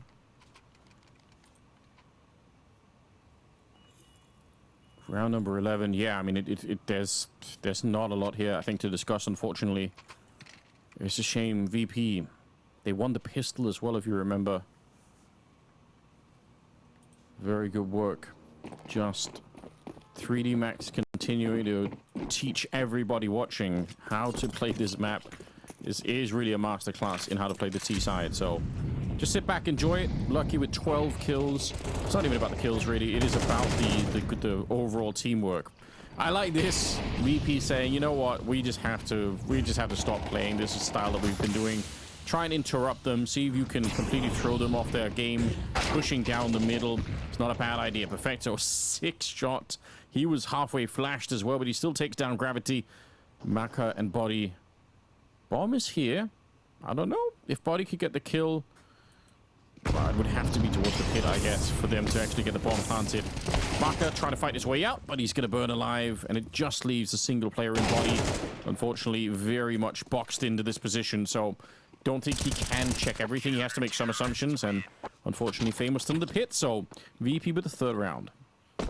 I really like that call from Perfecto, I've got to say. The only sour part of it is I kind of wish it was 3 or 4 rounds beforehand. Sure. You know, it felt like this entire CT side, they've just been receiving. They've just been sat back and allowing 3D Max to dictate the pace of every single round. And I get that Inferno can be a claustrophobic map. I get that maybe you don't want to try and hit Banana every single round on the CT side, but you've got to be proactive at least through on apps and second mid and those kind of middle pushes that we just saw from Perfecto. It just feels like it's a little bit too late on in the game here to realistically pull it back, and this round they're going to counter that. Graffiti instantly out the middle, making sure there's no more of those mid pushes. Pushing the Molotov is ballsy, and he gets punished. I think they're feeling so good right now, 3D Max. They believe they could do everything. Perfecto, though, starting to land some shots again. He was great on Overpass.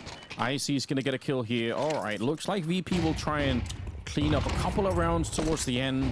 It shouldn't make a big difference, but at least it's something to work with.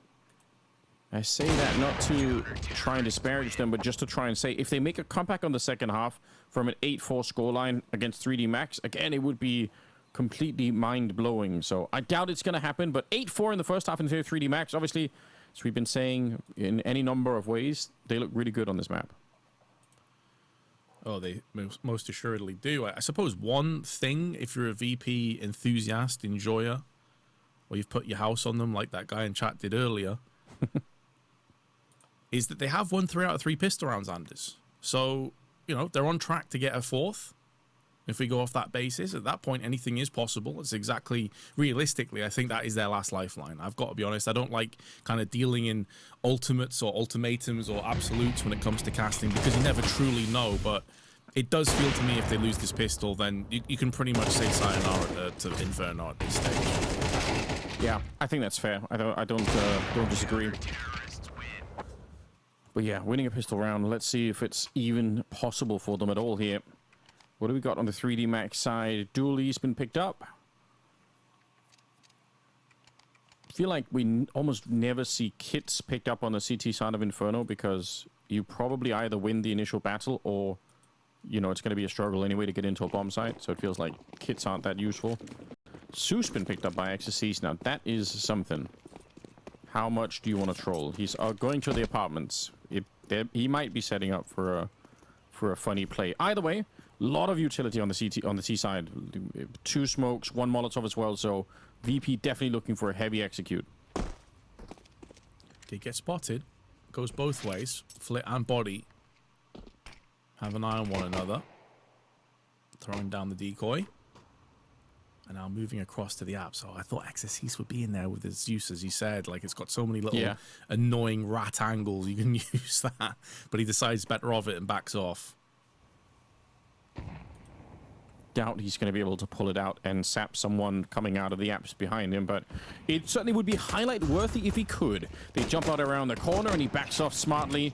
Molotov to the pit. No one's there, but it's still nice not to have to clear it the hard way. It's going to be Icy with a couple of Glock shots. Lucky, only good for the one, unfortunately. Thought he was building something there with the dualies. Tough retake for 3D Max. Gravity testing the smoke, but there is nobody in there. The bomb's going to be planted. And now they've got the dualies. They've even stolen the Zeus at this point. So I don't know how you break this three-way crossfire if you're 3D Max. Graffiti's going to be tested with those dualies. Flit has him on the cross, but gets crouch peeked. And now Graffiti goes in, spins around, and even look like it's a near perfecto and gets a third. What the hell was that BS? He's absolutely cheating. That's crazy. All right, the first one was just pretty good. The last two kills were completely disgusting. He had no business.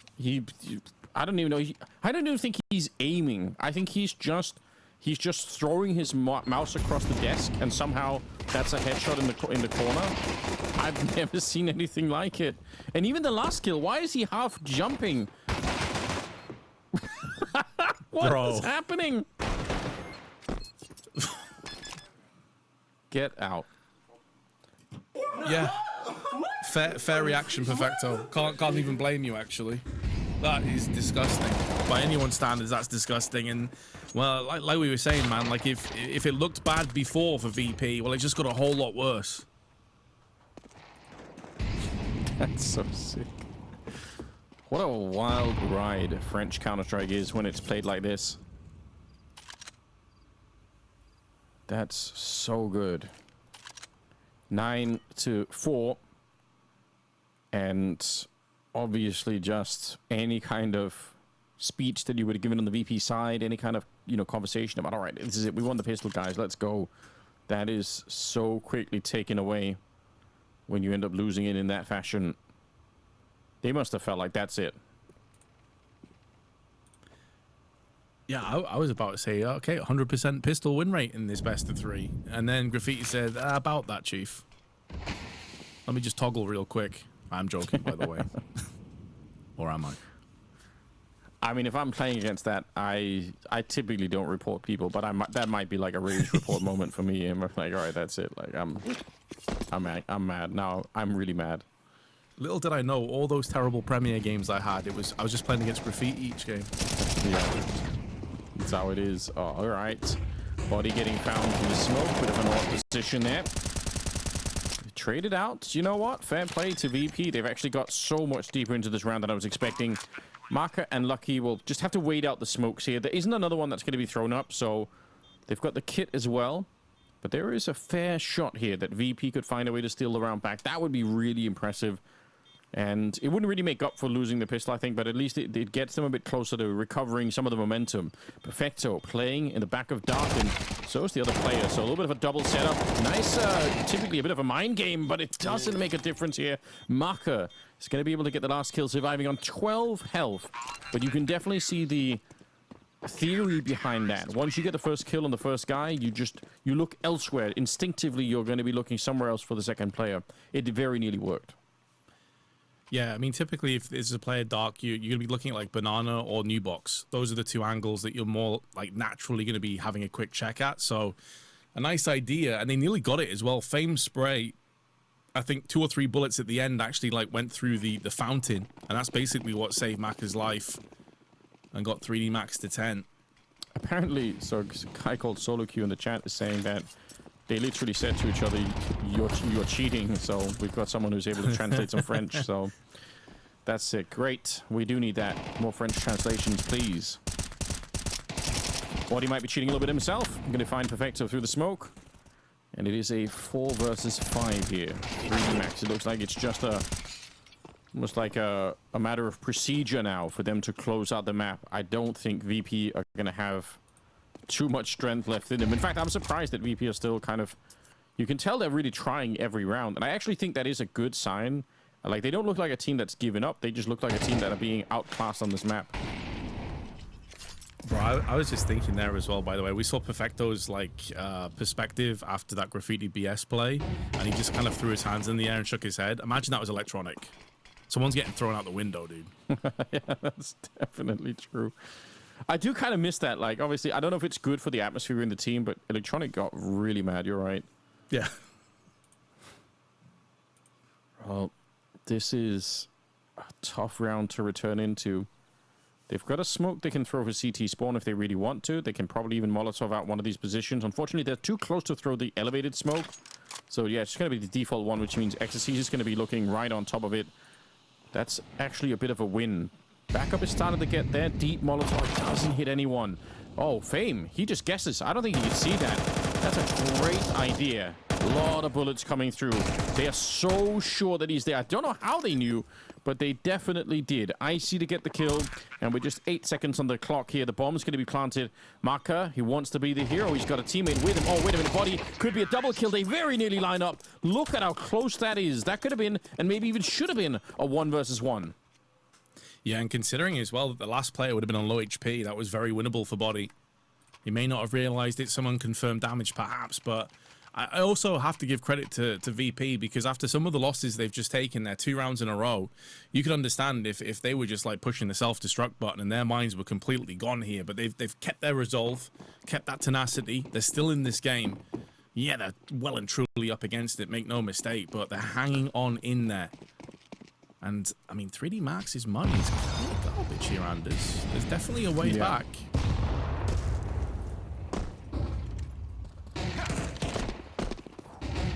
Going over.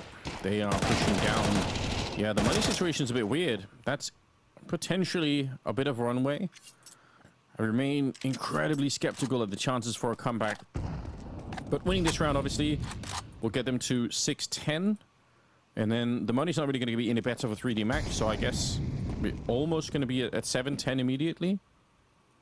That does make things a bit more interesting. Like I said, for VP, I'm not trying to discount their efforts here, but it really would be such a sick comeback if they could make it work. So, want to make sure we kind of pave the way for that story to be told. If it really gets there, it's going to be quite amazing. Icy, I criticized him a bit. I thought yesterday he wasn't that good. Had some troubles as well on the first map, but look at him now, 15 kills. Yeah, very, very fair point, man. It's like important to give players credit when they do step things up, and he certainly has. We were talking about this being an amazing opportunity for him and his career and what it could kind of work into. The fact of the matter is, if they lose this best of 3, they are eliminated. They won't play at the stage. So he's really stepped things up, and they'll need a lot more of that where it came from. Meanwhile, they're going to go hunt and try and find these remaining 2 pesky CTs, and they're going to run into Maka's scout. Shot has landed. Actually, 4 players really low on their hit points. So this could backfire pretty hard, but they've managed to get it done with just 1 more loss of life. There was that man Icy, but he'll be fine as VP move to a 6-10 scoreline, and 3D Max have barely anything to play with. I'll be curious to see what they go for out here, Anders. Like, some teams would just say, screw it, we'll rush down mid, we'll try and get aggressive, we'll try and get this round over and done with as fast as possible, but be curious to see if that's what 3D Max go for. If I'm calling for the team, it's going to be HEs, and a lot of them. But down middle, maybe? Yeah, I mean, pick your lane, but they do have 2 HEs.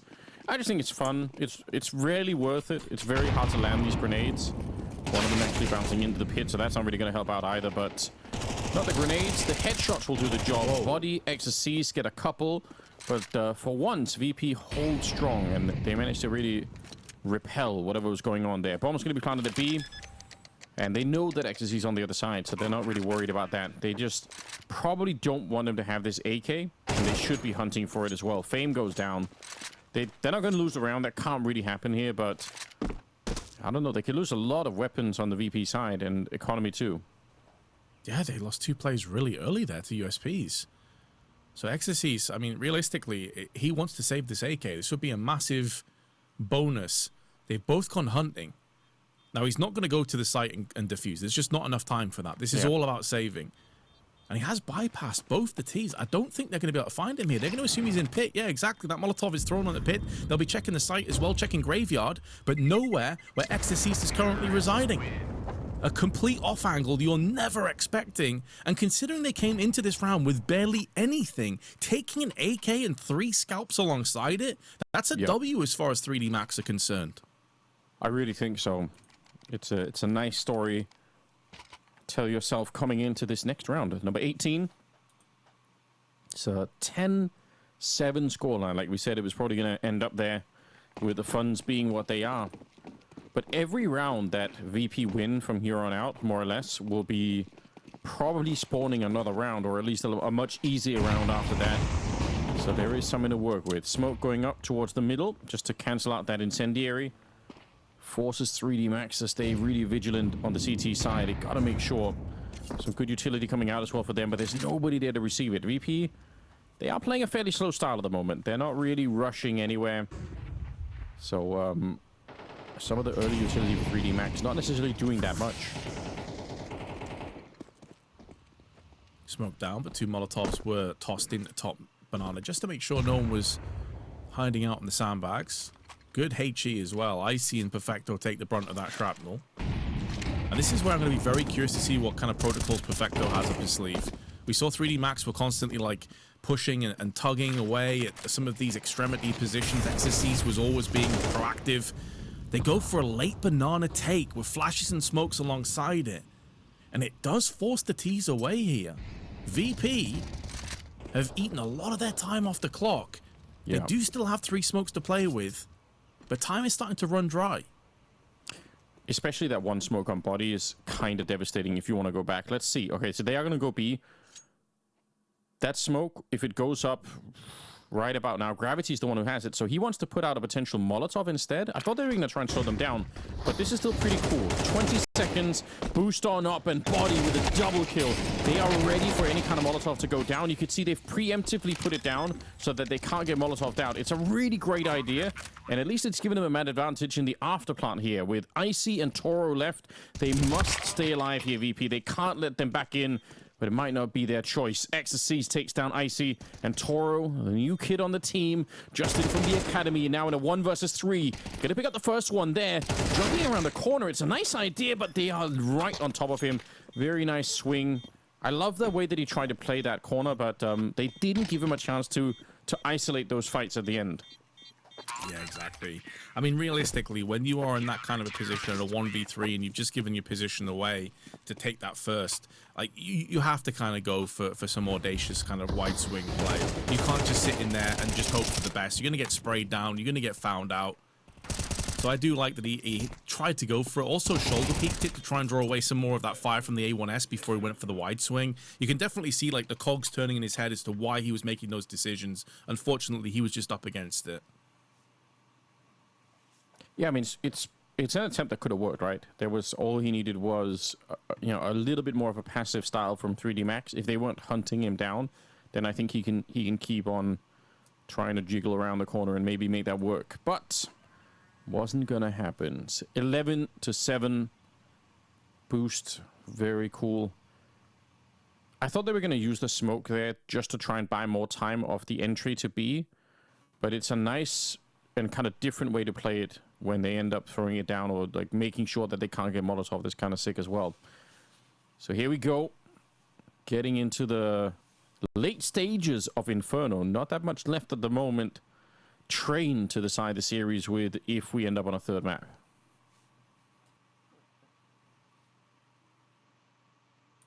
I don't think that VP are going to feel particularly comfortable, though, even taking banana, because that was a really nice late banana take from 3D Max, flashing in with the smoke, waiting for the Molotovs to dissipate. And so even when VP do get a bit of map control, a bit of real estate, it quickly gets auctioned off. And that French flag is planted once more. In deep conversation here, all the players are back. I think Toro just had a quick bathroom break there. So he's back. It looks like the players are ready and rearing to go. Some last minute words being tossed in as well. Whereas 3D Max, they are just vibing. Understandably so. They're in a great position. It must be great to have a map like this that you've got so many reps on it. You just know what you're doing. Everyone feels pretty comfortable. So it should be they should be looking relaxed right now. They should be thinking, this is it. We've got it locked in. Scoreline's closer than I'm expecting. Like, in some sense, I'm already impressed by VP getting to this level here. I'm also liking the fact that even though Icy is leading the charge with 17 kills, like, the rest of the team, they're not that far behind. They've got 10 or 11 kills than everyone else. I feel like there are many positive signs for VP. They just happen to be playing a map that 3D Max are incredibly strong on. But yeah, it's rare that I get a chance to be positive about VP. So I'm going to take this opportunity to definitely give them some credit here because, again, they're playing a difficult team. It's also the case that 3D Max are really close in their kill dispersal. Like, True. everyone's pulling their way too. It's very rare you see a server full of everyone on like double digits. Normally someone's lagging behind, maybe 2 or 3 players. Oh, we saw that definitely in the first map on Overpass. Nice double stack though. Playing off each other's shoulder. It does mean, however, that they are giving up arches. They are hoping that VP do not exploit this with a smoke down early on. And for the most part, VP will not be pushing through. But how long do 3D Max stay in these angles? Because eventually that smoke's going to clear, and Mac is going to have to go and check it. And now this puts more pressure on Short. There's just not enough eyeballs on this A site for the CTs to feel confident about it. And that's why Exorcist is going aggressive. And he gets both the timing! Fame has his back! Oh, it's so brutal. That he's found some moments in this game where he's just, you know, taking it on himself to try and win. Obviously on the T side, he was lurking A and found some really sick kills over on this one. But yeah, that might be one of the final nails in the coffin here for Inferno. Unfortunately for VP, that's devastating. They don't have the money in the bank, and they just lost 2 players without any chance to reply at all. Nice sneak in. Perfecto's actually going to be the one to get the kill. Nobody sees Icy. Finally, they discover him. AK, not enough. Lucky's got one of his own down in the pits, and they double up onto Perfecto. Lucky with a double, but it's Exorcist to really set it up. So 3D Max, they get to 12 rounds. It's just those really like cool slight changes in the dynamic of how they're occupying on the CT side. I mean, it's unbelievable timing, but it's also kind of like prepared. Like, they smoke down, they have that double stack, they rotate across. Exorcist realize, right, okay, we may have lost arches. I have to do something to try and bring this back into our favor. And then he gets both players. Like, just perfect. Just a quick check-in with Twitch chat, because while we're watching Counter-Strike, they are trying to figure out how long Toro went to the bathroom. And they're doing the math on, you know, what he might have been doing out there. So good job, guys. You're definitely got your attention on the right spot. Keep it up. I just wanted to remind you, you know, it's what we're dealing with, Vince, you know. That's the next level. I've seen angry bettors and all kinds, but people discussing bathroom habits, that's a new one. Yeah, they're doing the math. Body spray in the corner. It would have been sick. It could have been such a nice multi-kill, but in fact, somehow, through the smoke and the fire and the flashbangs in their eyes, it's VP cracking the B bomb site. They're still a bit nervous that there could be more players here, but they pretty much won the round. Yeah, they should be an 8th on VP. I don't even think 3D Max are that interested in hunting it down. I mean, you've got an AK, your money's not fantastic. You've got a buffer of rounds. There is absolutely no reason for you to get aggressive here. You might want to try and look for some exits. Obviously, the bomb blast radius is pretty significant on Inferno. And 2 players are low. Perfecto and Flit need to choose wisely. And actually, both of the exit points are covered. So there is definitely a way forward here where 3D Max can make this one sting. And the money's not great on VP. If they were to lose 2 or 3 players from this point, that puts them in a bit of a dicey position for the next round, even with a plant successfully going off. Yeah, that's definitely true. Perfecto will give his life to see that someone is there. Actually, nice timing of the flash. I think Flit is... Well, he would have been dead, stay in the corner. He's dead either way. I think what they probably really wanted was to figure out, you know, can we exit safely one on the other side? And unfortunately, the 2 low health players kind of go down. So AK is stolen from 3D Max. VP take a little bit more of an economic loss. But they're a step closer. They need 4 in a row from here on out to get this one into OT. Lucky just burning to a crisp.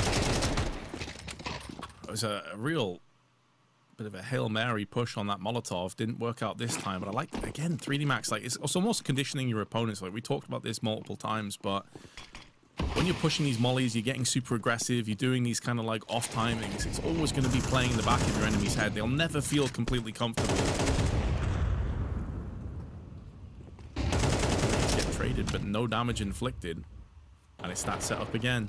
They didn't know about it. They didn't see it, Anders. They only saw Ecstasy like poke around the corner and take 2. They didn't know Lucky was there. Oh my goodness, Flip. R.I.P. big man. That is some utility. What a way to go out. You're trying to make a comeback and you don't even get to play the round at all. But yeah, you're right. They never were discovered in the apps, and we might actually see that double setup get put into play. They're still there after 30 seconds, just waiting around. Oh, it's beautiful, isn't it? Designed it to perfection with the HE on the other side too. This around where VP nodded, they don't even get a chance to execute their real strategy. They're just dead before they get close. Yeah, I've really enjoyed. I will admit, Inferno can be a tough watch sometimes, Anders. I love this game. I don't mind playing Inferno. Watching it sometimes hard, but this has been a really fun game to watch for 3D Max.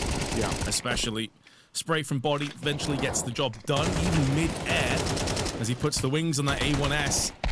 And it is the beginning of the end, as 3D Max will secure map 2, so we go the distance all the way to Train.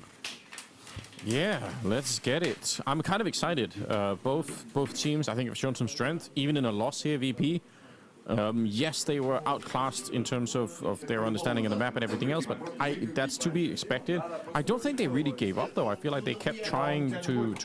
VP in this series, obviously it took Graffiti's Julies to win their first pistol round, so if you can get off to a good start, then by all means, there's definitely inroads forward, but if you do lose out, I think already you're in a bit of a rough spot. So let's see what they got up their sleeve, though. It is a map that lends itself to a lot of rushing on the T-side pistols. It's kind of hard to rotate quickly. So let's see if they go for anything explosive. Yeah, I would love that. Winning a pistol round here. I mean, you already said the stats about it. If you win the pistol round on the T side, you've done a lot of work already. So it really does count for quite a bit. Here we go, ladies and gentlemen. VP on the T side of Train, the final map to decide. 3D Max defending on the CT side to begin with. And already Exorcise, he's hungry for the kills. Swings incredibly wide and takes down Flit in the middle of that movement. And now he's just jiggling back and forth here, trying to find another headshot. But it's a little bit labored. And actually, Toro somehow is carved away to the bomb side. The bomb's being planted. I can't believe it. I thought they were going to get slowed down and knocked out by Exorcise back here, but they've actually found the bomb plant.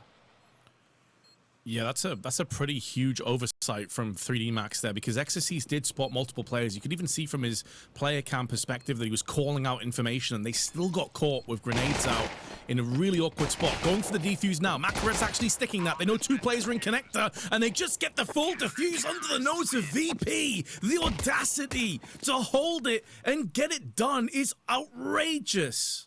Oh, that has got to be frustrating. They had actually done a great job even getting the bomb planted. I suppose, as we always say, it is half the battle, so they should be well equipped in this one. But actually, VP, one of the teams we saw last time who didn't buy so much in these second rounds. They kind of were, you know, bucking the meta a little bit. But that is an annoying way to lose a round. Just full-on defuse.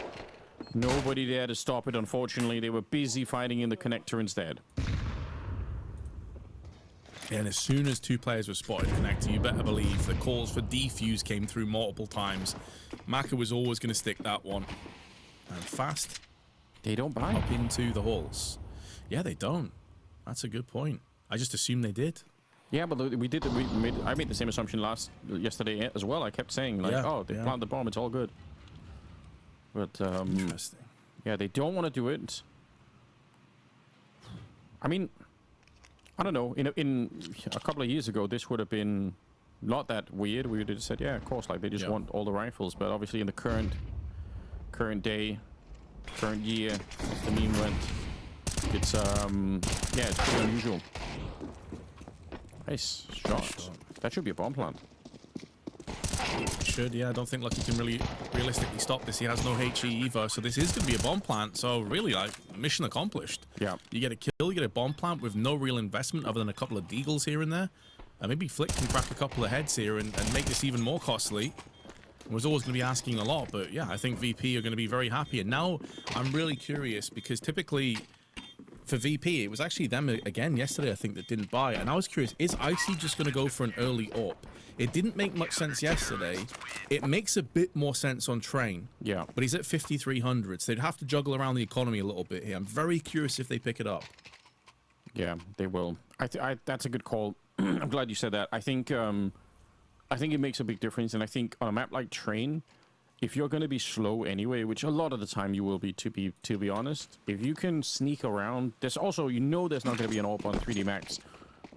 So yeah, you might have a bit of an advantage. I like that idea.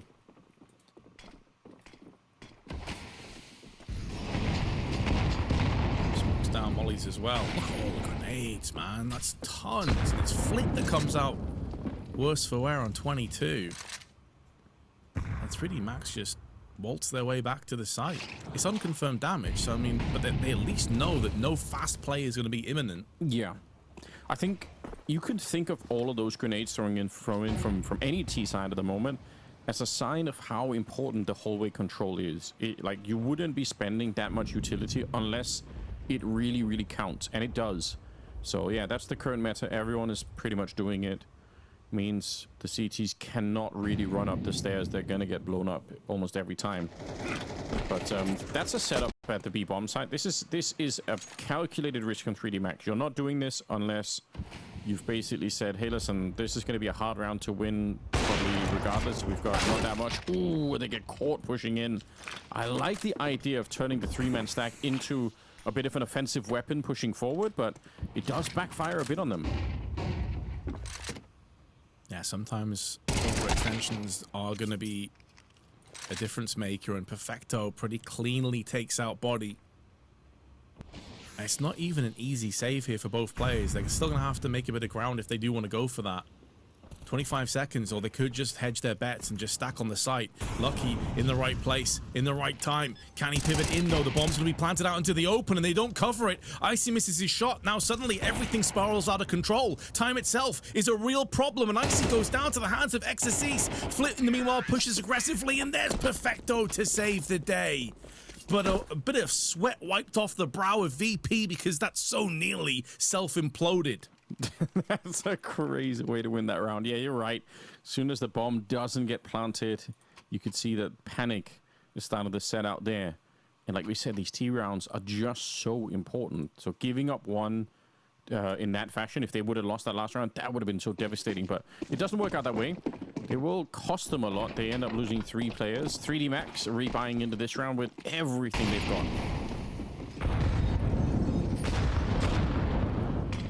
Oh, all those names again.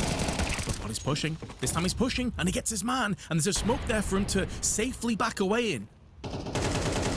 That's so sick. I can't believe that he actually beat the timing on the grenades.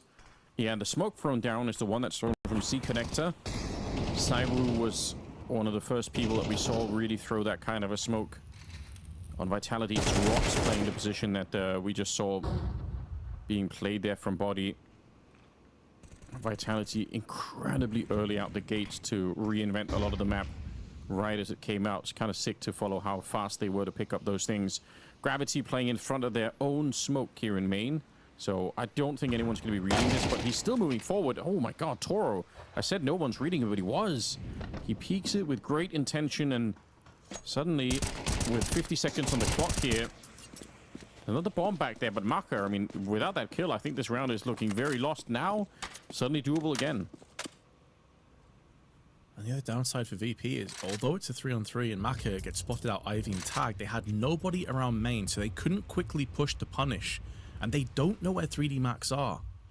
Even though they've got 2 kills, because of how aggressively 3D Max was scouting the periphery of the map, VP have no intel, and they don't know if someone's pushing up behind them right now. 20 seconds, we've been here before. Last time Perfecto saved them. Who is the man for the job this time around? Yeah, let's see. Body could be in a position to stop this whole thing. Good kill. Icy, though, Gets the one. Still just 6 seconds on the clock here. Maka, if he swings the corner now, maybe he could stop it, but he's going to go down instead. Flip to pick it up. The bomb plants in the last possible second. Good spray coming out. Icy has to hit the shot, and he won't. Lucky sprays them both down. And again, a round where VP are so low on time that they can't really check everything. They can't set up a good after plant. They just have to try and punch it in and see if they can make it work. It's a bit of a disappointment. They won the last time, but this time, I think the time does kind of backfire on them. So 3-1, 3D Max. I will say this, though. It's a very expensive round for them, so they're not out of the woods yet either. No, certainly not. This is still tipping on the scale very much in a balanced state, but I do want to give props to Lucky there. I love how aggressive he was. Yeah. And it kind of goes back to what you were saying about Icy on Inferno. Some players in that make or break decision moment, they freeze, they go passive. If Lucky freezes there, he loses the round almost guaranteed. He had to take the initiative. He had to take the fight to 3D Max. To VP, pardon me. Yeah. And he got the rewards for it. Really, really well done. Flash around. Marker, no reason to re-peek it, so just gonna back that out. You in the mood for a little bit of Twitch chat analysis, Vince? You feeling up for it? Hit me. Well, somebody was asking, why are they waiting until there's only, you know, 10, 12 seconds left? Which is a reasonable question, you know. And Young Stunner in the chat said it's because they're tier 3 bots. So it's a brutal, just a brutal judgment on the team, really. But he's nailed that one, to be fair. So rough day. It's good that the players aren't reading the Twitch chat, I suppose. 3-1, and we're going to round number 5 here. So, again, the reason why it's so frustrating for VP to be losing some of those rounds is that they are winnable, and it's so hard to come by T rounds. So, giving them up early is not what you want to be doing. This, though, is a pivotal round and a half. Look at the money on both sides. Whoever loses this round is probably going to be, you know, either forcing or saving or double saving, whichever way you want to go. So a lot hinges on this. It does. And VP, not for the first time, as our expert analysis Twitch chat said, taking their sweet time. Maka. He wants no uprising of the tier 3 bots. No Skynet today for him. But Icy is fast on the draw with the Galil. And a lot of damage also inflicted on Lucky trying to push through on the connector side. The bomb plant is coming through. And Perfecto, he needs to keep peeking because they are up against it right now. And Icy's effectively all alone, marooned on an island. But Perfecto couldn't move. Just a Tech 9 from that range is always going to be so difficult to make work. But a bomb plant is all they will get out of this round with a couple of kills because 3D Max will have the very clear, easy defuse in the end. Yeah, nothing that Perfecto could have done, repeating that one with no health at all. So, 4-1. 3D Max, it's been a really sketchy start for both teams because the money has always been a bit of an issue. But they're pulling ahead. They're winning those CT rounds like you want. They don't have the economy that you would want necessarily. So there is that constant threat in the back of the mind of the CTs that, oh, you know, one round that's being lost at the wrong time here, and it could all kind of come undone. But VP, they got to be wondering if they want to force into this round. I would even say, I think most teams in the world, given the current meta, would force this round, or at least do like a half-buy force-up or something, because the thing is, if you don't do that, you are giving 3D Max that economy that they've been missing. Right, yep. This is a heavy decision to make. It's risk versus reward. And they decide to kind of go down the middle. They're going to half buy it. I don't necessarily hate the decision overall. I definitely would agree, though, that I think a lot of teams would force. The downside of that, though, is if you did force with a fairly crappy buy and you lose, it's even more in favor of 3D Max. So this is kind of keeping their options open, not fully committing, dipping their toe in the pool. And speaking of which, they're picking up the pace here. Flash is good, but it's not going to stop the push. And Fame is already up on the hole. He's had a rough start to this one, though, 1-5. There's also, just as much as they half bought, there's also kind of like a half victory here. Obviously, the best thing is winning the round, but if they get 3 kills in this round, that's still pretty good for VP. They'll take that because all they need is to keep the money low on 3D Max. That is maybe even more than half the battle right now. So if they can do that, then there is a way forward. IC's got a Molotov. Still, nobody knows how to Molotov the position that XSX is in, like I keep saying. Maybe Fame is going to be the hero and finally do it, but just to say you can throw it from the T side, and it's not hard. Just everyone is lazy. Don't need the Molotov now. FaZe with a headshot onto body. That's 1 kill out of the 3 that they might have needed. Bomb plant might be happening as well if they can jump right on top of Gravitation. An awkward spot just hiding inside of the smoke. Oh, nice shot. Exorcist actually did get dicked there. Bomb is being planted, but Gravity comes out. Really well done. Perfecto finds that 3rd kill. So they'll lose the round here on the VP side, but they get 3 kills on a bomb plant. I think that's pretty good. That's mission accomplished as far as I'm concerned. And a shot selection there for Graffiti. This goes to show this guy really is clutch in those difficult moments. Typically, most players, if they get the opportunity to shoot at 1 or 2 targets, they always pick the bomb planter first. But he shot the second player that was pushing his teammates, knowing that that was the key to success. They were getting pushed down. They were in an awkward position. Maka with the AWP. He wants to make sure they secure the round rather than deny the bomb plant. Really cool. You'll see it here from Graffiti. He prioritizes this player first before denying the bomb plant because he knows his player is going to get pushed in, and that's where things can get really bad really fast. Yeah, that's a nice priority so that more of his teammates don't somehow get rushed down while he's in the back there. That's a nice pickup. I agree. 5-1, round number 7. And again, the work, look at the money here on 3D Max. They got 2 people, a little bit of cash, but everyone else is really broke at the moment. And they start with 5 people in the A site. 3D Max, they're so sure that there's going to be a fast play. They can only stay there for a second because obviously eventually body will have to rotate back, but they were hoping that it was going to be a really fast A play here. That's really cool as well, man, because think of how often 3D Max have been peppering the hallway and the hole in the wall with HEs and Molotovs. And now they just decided, yep, we're going to stack A. We've done enough. They did smoke ramp as well, by the way, simultaneously. So they at least had the smoke up to try and fend off an initial push. It's so cool. It's, again, that conditioning that you see 3D Max doing time after time. I can't believe the risk that's been taken here. I guess they're just saying, you know, it's a classic gambit. If you come A, we win. If not, then we save all the weapons and just try to go again. But normally you don't do this when you've got 5-on-5, but they are doing just that. XC's going to get a kill here. Icy picks up 1, but you're not expecting for there to be this many players. That's the issue. I think VP, if they keep pushing, they're gonna do the math wrong. They're gonna think at some point, okay, we got 3 kills. There can't be that many more players here, but there absolutely can be. Mid-air shot there onto Fame. 2 versus 3 now. I can't believe that 3D Max have rolled the dice and just come up with everything that they would have wished for here. Yeah, I mean, this is... You have to be so confused if you're VP at this point, man. Yeah. Nice shot. Okay, No so it's just going to be to save, yep. You can't do anything else with it. And it's like, I understand the initial 5-player stack, but as the time dwindles, the smoke clears from the ramp side. At that point, it's just a crazy call. But it's worked for them. So well done. I wonder if there's one other angle to analyze that round from, which is you could be fairly sure that VP were going to be low on utility in that last round, and they were. So if they execute B, they would have had really only 1 wave of grenades. So in theory, you could even go for the retake knowing that, you know, 5-on-5 retake, just knowing that they don't have any smokes or any Molotovs to throw down after the initial fact. So they might have even tried to go for it, to be honest, even if it is a 5-on-5 retake. Anyway, we'll have to think about that another time. 6-1. And a lot of money being built up quickly now by 3D Max. They need to keep going, though. It's one of those moments where I wish we could actually interview the player afterwards, assuming 3D Max win this, and ask, like, in this round you stacked 5. What was the decision-making process? Because I'd be fascinated for the answer on that one, but in the time being, it's going to be more of a stack over on B this time. 2 players in Long Dog, 2 players B. This was leaving Exorcist all alone for a while, and now rotation's coming through. I mean, these are some serious mind games being played from the Frenchman. They're going to smoke it up, like you said, mind games. They smoked it up pretending. Oh, Fame, he's got the right idea, though. Perfecto goes down, but I don't know how. Fame, he maybe seen that before. That's really sick.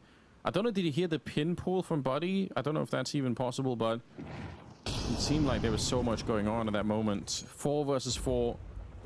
But you're right, mind games being pulled here. And they've got Gravity up on the high ground still, covering. This time they're gambling B. Right, last time it was A, this time it's B. What are 3D Max doing? I mean, this is so crazy. I'm genuinely confused about what they're doing right now. I feel like you don't just You don't just like spin the board and just like, you know, like, oh, he landed on B this time. Let's go. Strat roulette. Yeah. Yeah, exactly. That's the playing strat roulette. This round, we're stacking A. Like, yeah, but what if they push B? We're stacking A. Yeah. Smokes out. Bomb's not been planted yet, though. It's just starting to go down now, so the rotations are in. They can try and run a little bit of a chaotic approach here as Lucky gets in, but he misses his spray, and that could have saved VP's round. Yeah, I think it just might have. XC's going to get the one, but Icy, important shot. Maka get one in return there, but we don't have enough for it here. Kit on Maka as well. Gravity coming in for it. He's almost found Toro there. Deep incendiary to try and push him out. Surely going to be burning at his back here, but they're running out of time. They need it right now. Double HE, Tech 9 around, and he runs into the incendiary. Maka's on the defuse. Another disturbing round from 3D Max that they pick up. Bro, that utility was so brutal, though, man. Like a Molotov down to stop his retreat back into con, then they double nade him. Like, you just have to basically just jump straight into the coffin at that point. Like, you are cooked. That's just wild. Oh, he did such a good job as well dodging the incendiary, but then he actually has to run back into it or face the double Molotov. I don't think there's no good choice there. And they, you know, again, in credit to 3D Max, right? They turned their 4-man B stack into essentially like a preemptive retake on the A bomb side. So by the time the bomb is planted, because VP are pretty slow, as they've been in a lot of these rounds, they are already in these great positions where you're not expecting them to be. Oh, what a devastating way to die. Seeing it from the 3D Max perspective there, as obviously they died earlier on, but they still had the last laugh. Again, though, like it looks really bad, right? 7-1. It's been really grim. It's been bad times. VP haven't really got into too many of the rounds, but keep in mind again, these teams are far better on their CT side. T sides are going to be rough. So if VP can pick up another 2 or 3 rounds, it could still be good enough. Yes, I think that's important. Oh, again, Body getting here. He's been taking a lot of risks. I've seen a couple of more players in the past week or so doing this more and more, but it's a very new thing for people to be pushing this aggressively. Because, again, you risk in the current meta running into the double or even triple nades. Lucky, free kill for him taking down Flitz. Oh, it's one of the few rounds where actually VP try to be a bit more aggressive, you know, before 10 seconds is on the clock, but they just get demolished, unfortunately. Yeah, I'm having flashbacks to casting Flipside on Train like 10 years ago when Blade was on the team. It's like, guys, there is more time than 10 seconds. Like, please. So, yeah, unfortunately, it's one of the things that we sort of associate with the CIS Counter-Strike style. It is actually kind of entertaining when it works, as in, it's fun to see somebody plant with 4 seconds left and, you know, not knowing if they get interrupted or whatever, but damn, sometimes it could be rough as well when you're just watching a team, you know, so like every round is the max time because they just don't want to move. And I think that also factors into some of those stacks that we saw as well, Anders. Like, if you know that VP are more likely than not to play very, very slow, it allows you to go for those stacks and just keep the proactivity just that there and, you know, kind of fake it now and again. Just have a quick peek, have a quick check, because you have a strong suspicion that VP aren't just going to punish you by rushing the site that you're not sat at. It really does open up your options quite considerably, and fair play to 3D Max. Like, the calling so far on the CT side has been absolutely on point. Everything has gone their way. The timings on the peaks, the timings on the nades, the retakes, like everything is just so solid.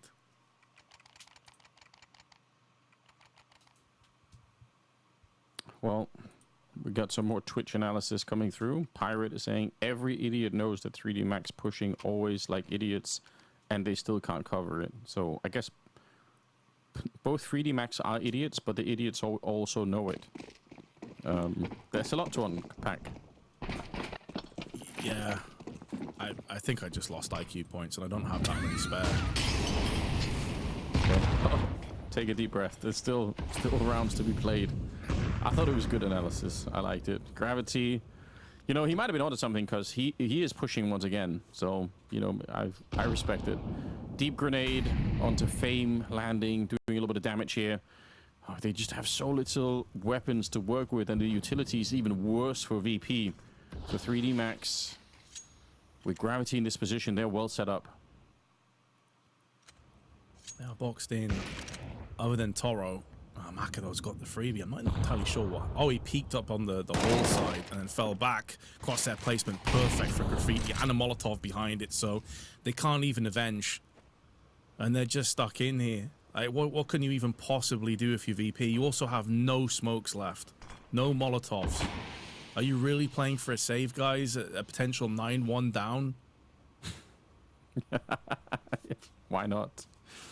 I mean, I guess that's the benefit of playing some of these rounds, or like having the urge to play slowly, is that you can still try to do something with the last 35 seconds here, but it just feels like it's not going to happen. Grenade goes in.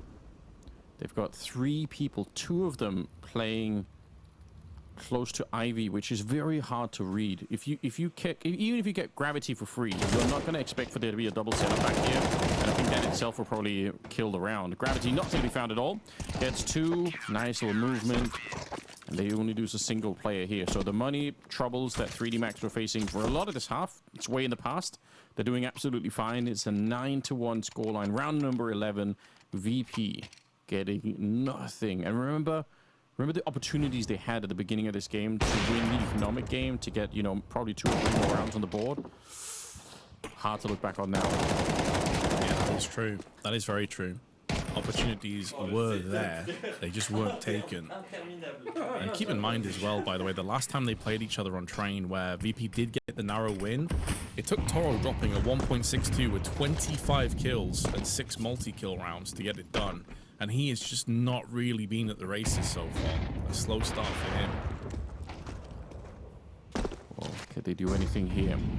Done some good damage to XSC at the start of the round, so that's something. Marker in serious danger, getting run down, flit. It's a lot of bullets. He's got 3 of them left, reloading right in the face of XSC. The timing could not have been worse. Bodies also picked up another scope weapon in the AUG, so a lot of pressure being applied in this round, but VP just, they were lacking that one critical kill to make their way through. And I think now 3D Max, they've slowed down the round. They can kind of recompose themselves. But yeah, if they get the kill onto XSC's or Tamaka, or ideally both, there's definitely a way to get that job done. And you know what's around where they're a lot faster, and it actually looked like it was more winnable. I'm just amazed that Flick got off pretty much a full magazine of Tech 9 and Maka only lost 45 HP. Like, I honestly thought he was a dead man for sure. Like, some of the Tech 9 kills that we've seen even from VP back on Overpass, for example, and on Inferno, like, were pretty solid. But maybe they can still get it done. Icy, though, has been spotted, and it's going to be the freest of kills for Graffiti. And let's be honest, it's a 10-1 score. And, I mean, we were talking about how it's CT-sided, how important T-rounds are. Not this CT-sided. Like, this ain't it, Chief. Yeah. No, it's really brutal. Yeah, the TT side thing is a great excuse if you get, you know, 3 or 4 rounds on the first half. You say, but, you know, we can still make it back. 1 or 2 is... it's not where you want to be at all, but we'll see. I don't want to count them out yet. Obviously not been the half that VP were dreaming about at all. Round number 12, last of the half is here. 30 grenades, designed to stop the kind of aggressive pushes that we otherwise would see. FaZe right into it. He's assuming, because that Molotov is down, that it's probably, you know, it's probably going to be, once again, Body playing that position, but Marker, well designed, gets the kill. Fecto's going to need to come up with something seriously special for them to bring this back and get at least 2 rounds in the second half. Timing's good, but he's not even required. Exorcist is going to just clean up the main presence. Molotov tossed down, and not for the first time, VP on the back foot, no map control. Haven't really tried to exploit Ivy that often either, Anders. Like, that's another, like, pretty worrying thing, is it just seems like every round they're clumping up outside of halls and just hoping for the best.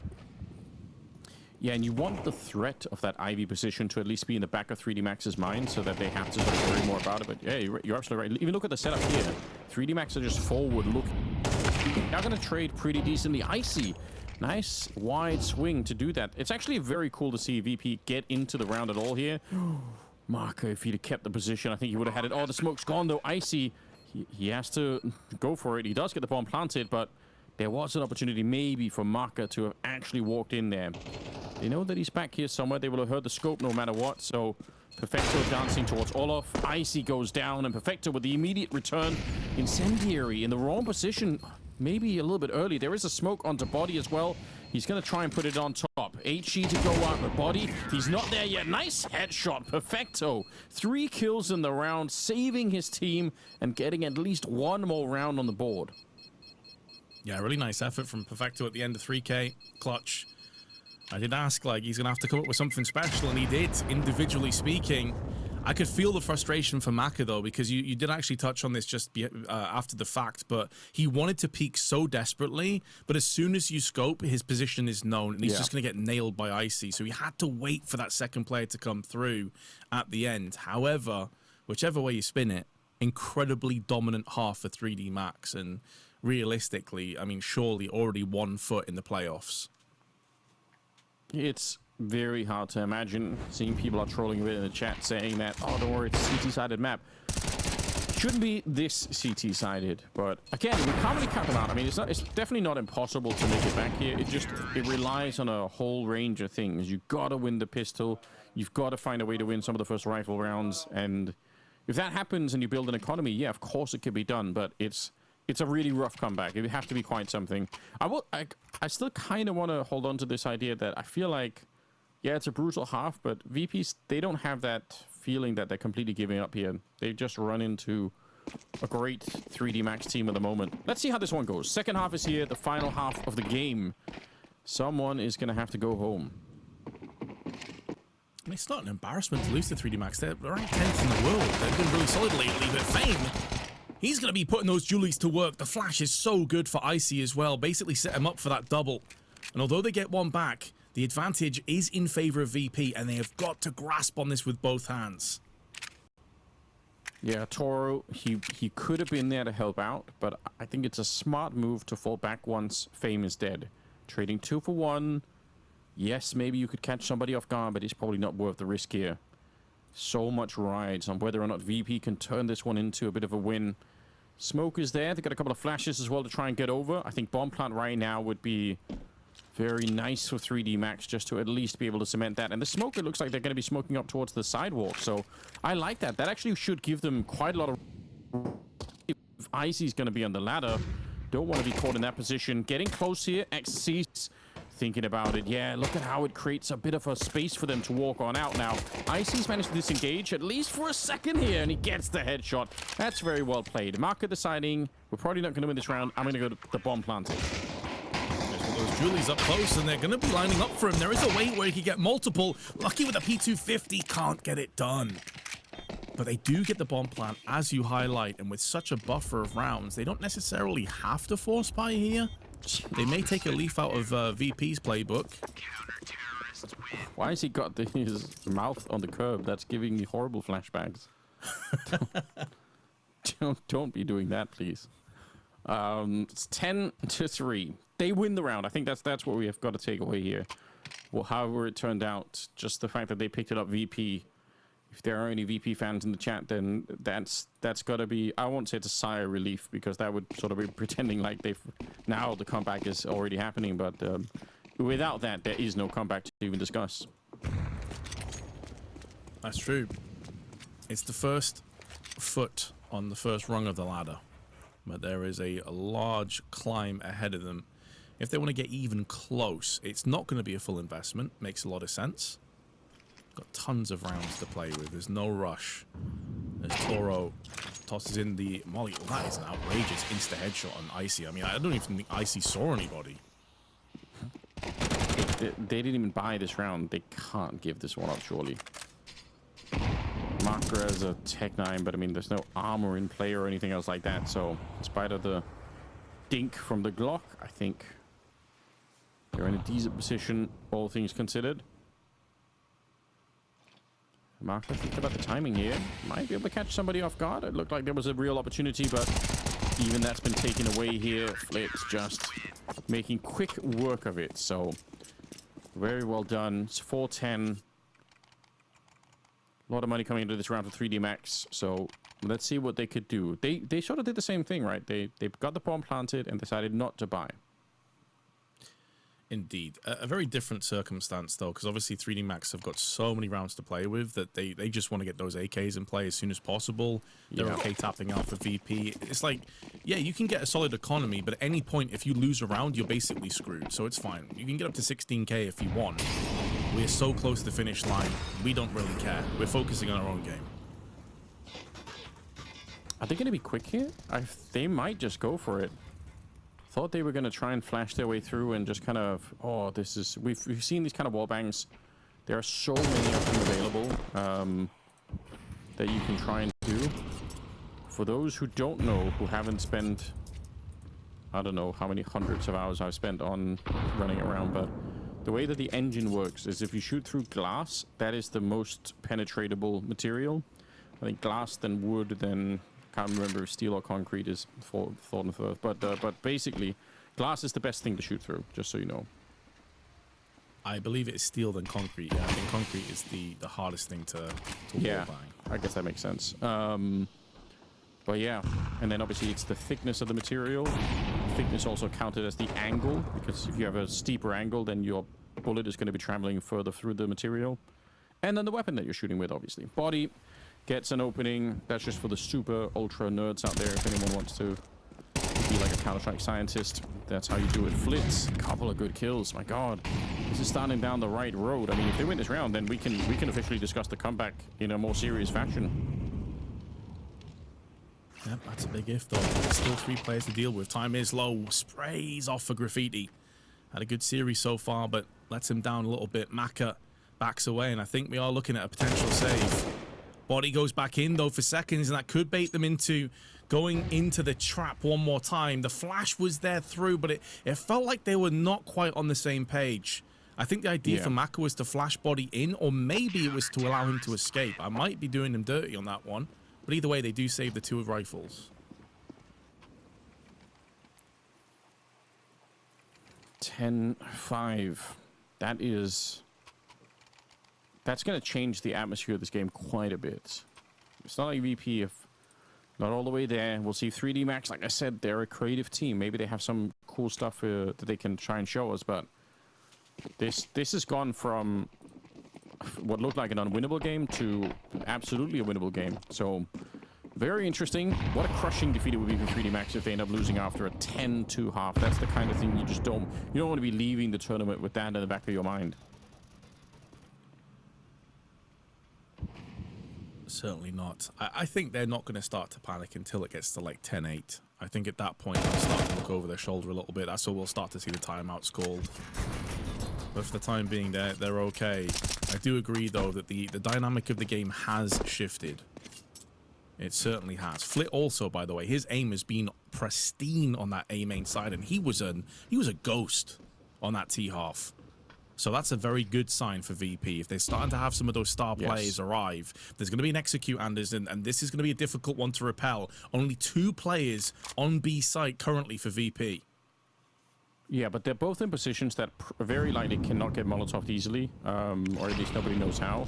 So they're not in the immediate positions. Still, staying alive is probably the more important thing. If they can just get a kill, fall back, you don't have to fight to the death here. Oh my God, what an entry. Maka just stands his ground, takes the headshot, and Perfecto's dead. He's going to get traded out here, no question about it. Toro is going to be getting Maka as well, but 3v3, the bomb's going to be planted here. 3D Max, very well done. It's Maka on that sick opening kill. I think that pretty much, that didn't quite win the round, but it was close. Yeah, they were just going to check on the A side to make sure that they weren't getting flanked as well, but Graffiti down the middle, he will spray. 2 options. A target-rich environment, but he comes out with nothing. And that's going to make Body and Lucky stay that little bit harder. As the spray is good for Lucky. Body goes down. Galil spray nails Icy in midair. And now Lucky just needs to survive. Just needs to waste the time. There's no kit, but it has just been picked up. Is there going to be enough time? It's going to be incredibly close. Such an integral moment in this best of 3. And it's too little too late as Flick goes down with the ship. Whew. That, you could tell, if he'd accidentally stumbled onto the kit while he was hunting, that would have been enough. That would have been enough time, but couldn't quite make it. 3D Max, great work. This shot from Maka here, it's beautiful stuff. Usually a very, very hard position to clear out, but yeah, he made it work. retake was very close to succeeding. I was not even sure they were going to go for a retake. For a second there, I thought maybe they just save it because even though it sucks to give up a round, they didn't have necessarily that big of a chance to come back into it. Works out. 11-5, 3D Max. Just need 2 more rounds. That's all they're dreaming of at the moment. To be honest, if they win this round, there's no money on the CT side anyway. Flit started to get warmed up now. Down to 3 health, but he did win the fight. I think that post-round scream from 3D Max says it all. They know how crazy close, how tantalizingly close they are to the playoffs at CAC. The loser of this game is eliminated. Keep that in mind. VP walking on eggshells. The advantage is in their favor, but for how long? As Fame is about to get encircled on. Trades are good, though, in favor of VP. A 4v2, still tons of time left on the clock. Exorcist has found himself a little upgrade. But they're so far apart, and surely he's going to get nailed. No, Icy pulls the trigger too soon. I don't think he's going to be able to check that below him. Yeah, Flit. Not the position you were expecting him in. Nice 3 kills for him. Such a critical round. Again, if VP lose this, they probably just lose the map and the series and everything else with it. So very, very important. Something that's a bit scary though, 3D Max, I talked about sort of, you know, coming up with creative ideas. You didn't look like it at the moment, but they walked down the sidewalk without throwing anything. They just, you know, straight contact play all the way up the sidewalk. Now VP, I don't know if they're not saying they got lucky, but there is a world in which 3D Max, with those 2 players getting towards the connector, just completely catch everybody off guard. Now, VP had a great crossfire setup, but look at how deep they were by the time they died without throwing anything. That's kind of sick. Showing a lot of discipline. Such an important element in this game. And I'm really impressed with how Flit has turned around his fortunes. From 0 to hero, really, on the side of VP. And he's keeping them afloat at this stage, up to 14 frags. Fame lagging behind just a little bit. Again, so close in terms of the kills on the side of 3D Max. It always seems to be a feature, and it's like one of the things that people have thrown against them is like they don't have an out-and-out crazy star player, but they do have everyone pulling their weight more often than not, and that's more than enough. Nice grenade. Yeah, in this environment right now, there are some teams where it feels like you're not going to be able to beat them without some of those superstars, but it's... I mean, it's an enjoyable thing anyway if you can get all 4 or 5 people sort of lined up and everyone is playing well. That definitely can make for a hard team to beat. 3D Max would love a surprise in this one. They've got armor on 1 player in XCs with the Galil. Bomb planted without anyone dying. And Gravity just finding Fame. He is having a bit of a struggle on this map. 8 kills and just taken down with an unarmored Tech 9. Bomb planted and ticking away, but some of the high explosive ordnance here. Taking down Lucky. Flit with a headshot. He's certainly warmed up. 16 kills in total, and suddenly Maka and then Exorcist. He's hiding on the bomb site. They're not grenading at the moment. Little bit of a line up here. Oh, it's such a great attempt. Maka, he actually found the kill, but he can't find the gun in time. They're on that defuse. Icy looked like they were discussing who was going to be defusing. Yeah, just get on it. Doesn't really matter. I don't know why they delayed it, but VP, they win the round. It was a really scary one. Man, I'm really curious if Maka was playing that position because he anticipated they would smoke the bomb to defuse. Could and be, he'd yes. have waited in there to knife them. Could you imagine how sick that would be? I think you're exactly right, Vince. Yeah, that's sick. Oh, now I feel sad because I wanted to see that play out. Here's a bit of an update. Apparently, FaZe lost, Vince. Hello, darkness, my old friend. That's so sick. Let's go, Navi Jr. or FUT as they're called now. But yeah, awesome. I mean, not for FaZe, but I think that's great. I had them as my dark horse coming into it. I've been enjoying this team for a while. I didn't think they were going to beat FaZe twice, to be honest, but still kind of sick. 11-7, round number 19, and VP are building the comeback round by round, brick by brick, trying to get this structure up and running. It's going to be some good counter utility, to be honest. Slowing down 3D Max quite a bit by just throwing 1 incendiary. Well, that's a big team getting dropped out early, then, so even more reason to get into that playoff. Yes, you're right. A lot of people thought 3D Max would be one of the favorites, but Icy is closing this down, and they're making a real case for themselves. I am beginning to believe now, Anders. I wasn't sure before, but now faith has been restored. That's pretty impressive. Those are some very nice kills. They really need it. They need the money on the CT side. They need the rounds to try and get a bit closer. They need to deny the bomb plants, and they're doing all of that in this round. Body hanging around, dancing on the electronics up there in the B hallway, but there's nothing they could do. Saving for the rest of it here. Perfecto trying to make allegations against himself, but he's just trying to wallbang the close corner. 8, 11, and this is... I mean, if you just showed up for this game right now, if you had the Men in Black memory wipe stick or whatever it is, honestly, in 2025, I'd be using that stick all the time. But if you just had it for this one game, you would, you know, you'd probably say, man, VP have a great chance of winning this game right now. Yeah, the Neuralizer, I think it's called, right? Neuralizer, yeah. Yeah. Man, I need that. Yeah, I think 3D Max will be wishing that they could have done that and gone back to 10-2 in their minds and played it a very different way, because it was 10-2, ladies and gents. If you're just joining us from the mainstream, 3D Max had a 10-2 first half on their CT side. Since then, they've won one round. They've had multiple opportunities, but VP have just been refusing to go down without a fight. And a tactical timeout has now been called. This is where 3D Max starts sweating and looking over their shoulder, because they realize that VP are not far off. It's the whole chat just spamming back from that last Perfecto wallbang. People just going crazy. Oh, I do love it. It's a special place. 3 rounds separating these two. Tech 9, or Mac 10 coming out on Marker. Should be interesting to see if he can throw himself in. Probably try and play the role of the human flashbang, as we like to say. Jump in to make sure your teammates are set up for it. Here we go, ladies and gentlemen. Round number 20. VP building the comeback. Looking stronger than ever all of a sudden. Flit at the spearhead there. The tip of the spear, I meant. Going to be 17 kills on him. Icy, though. Glad you highlighted him earlier. 14. Yeah, 3D Max got to be sweating a little bit, I've got to assume. Oh, for sure. I think it's only human to realize that the huge amount of relaxation and vibe that they had in the first half is started to deplete, it started to dwindle. You got to start to look to somebody to step things up a little bit. I don't think their calling's necessarily been bad. They're definitely occupying multiple parts of the map simultaneously, something that Virtus.pro simply did not do on their T-half.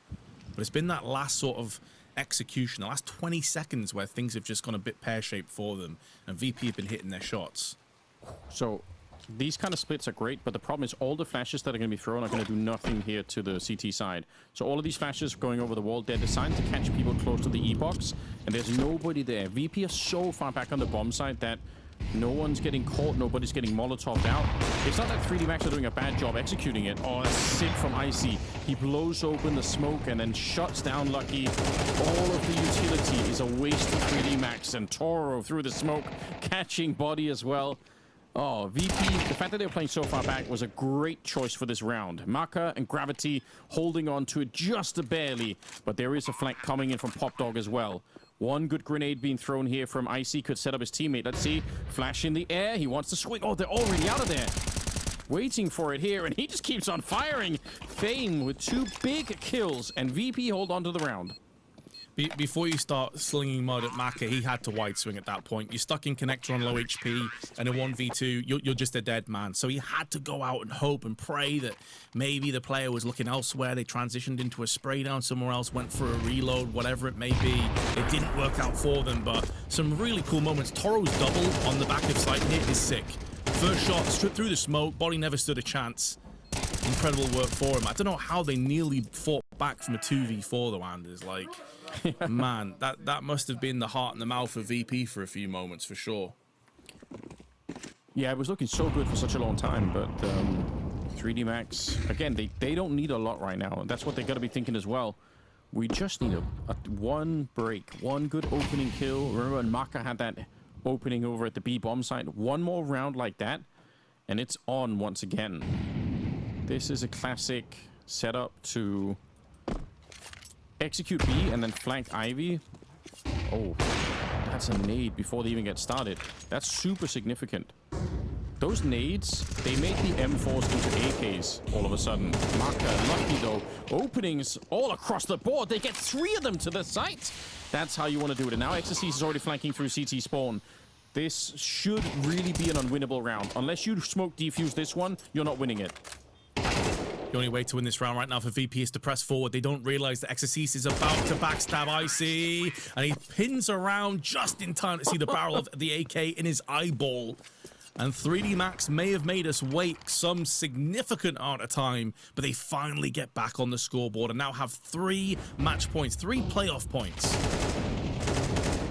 Oh, this is exactly the kind of round you're dreaming up in when you're 3D Max. All the openings that you could possibly wish for. And you're right, they didn't know, but there was only one way forward in that 2v3 or 4 or whatever it was. They had to just move on to the site, but that's obviously not going to feel that good. Here we go. 9-12. 3D Max. They just need a single one. Another round like the last one with the openings, and it's good to go. Perfecto. Going to be flashed in around, but doesn't work. And I love this. Oh, he's going to stick around. I was going to say, once you don't see anyone, all you've done is show the enemy team that you're there. So sticking around again is potentially dangerous, but they might just want to try and see if they can flash him in for a second time. While that's happening, it's the exact same repeat. Grenades throwing down everywhere. Fame panicked in the site, and he ends up going down. And they'll get Exorcist on the other side of the map, but still, they've lost the B-bomb site. They call VP's bluff as well. Blown open the smoke. Toro desperately needs to survive because they are a player down if he dies. And considering the lack of utility for this retake, it looks like 3D Max may be about to just move to the playoffs. Perfecto, though, is on the flank, has a chance to maybe take this round. Yeah, but they know that he's going to be there, or they can be quite sure because of where he got the kill. Oh, what a headshot. Lucky to take down Toro. Now he throws up a bit of a grenade. Nobody's looking for the flank yet, but he surely must be thinking about it. Yeah, gravity. I don't know if he saw it or not, but either way, clock's running low. Perfecto, he gets the shot here, but Icy's got the ult on the other side. Not easy to retake where the flash is perfect, but the clock is run down low. The hour is late here in 3D Max. They want this one. He gets the kill, but there is no time for the defuse. 3D Max to send VP out of the tournament. But man, were they made to work for that. On Inferno, then on Train, but they come back from a 0-1 deficit after losing the Overpass to bring it into the playoffs. Credit to 3D Max. They had some really cool calls, but I honestly think that they were losing their head a little bit towards the end of that Train.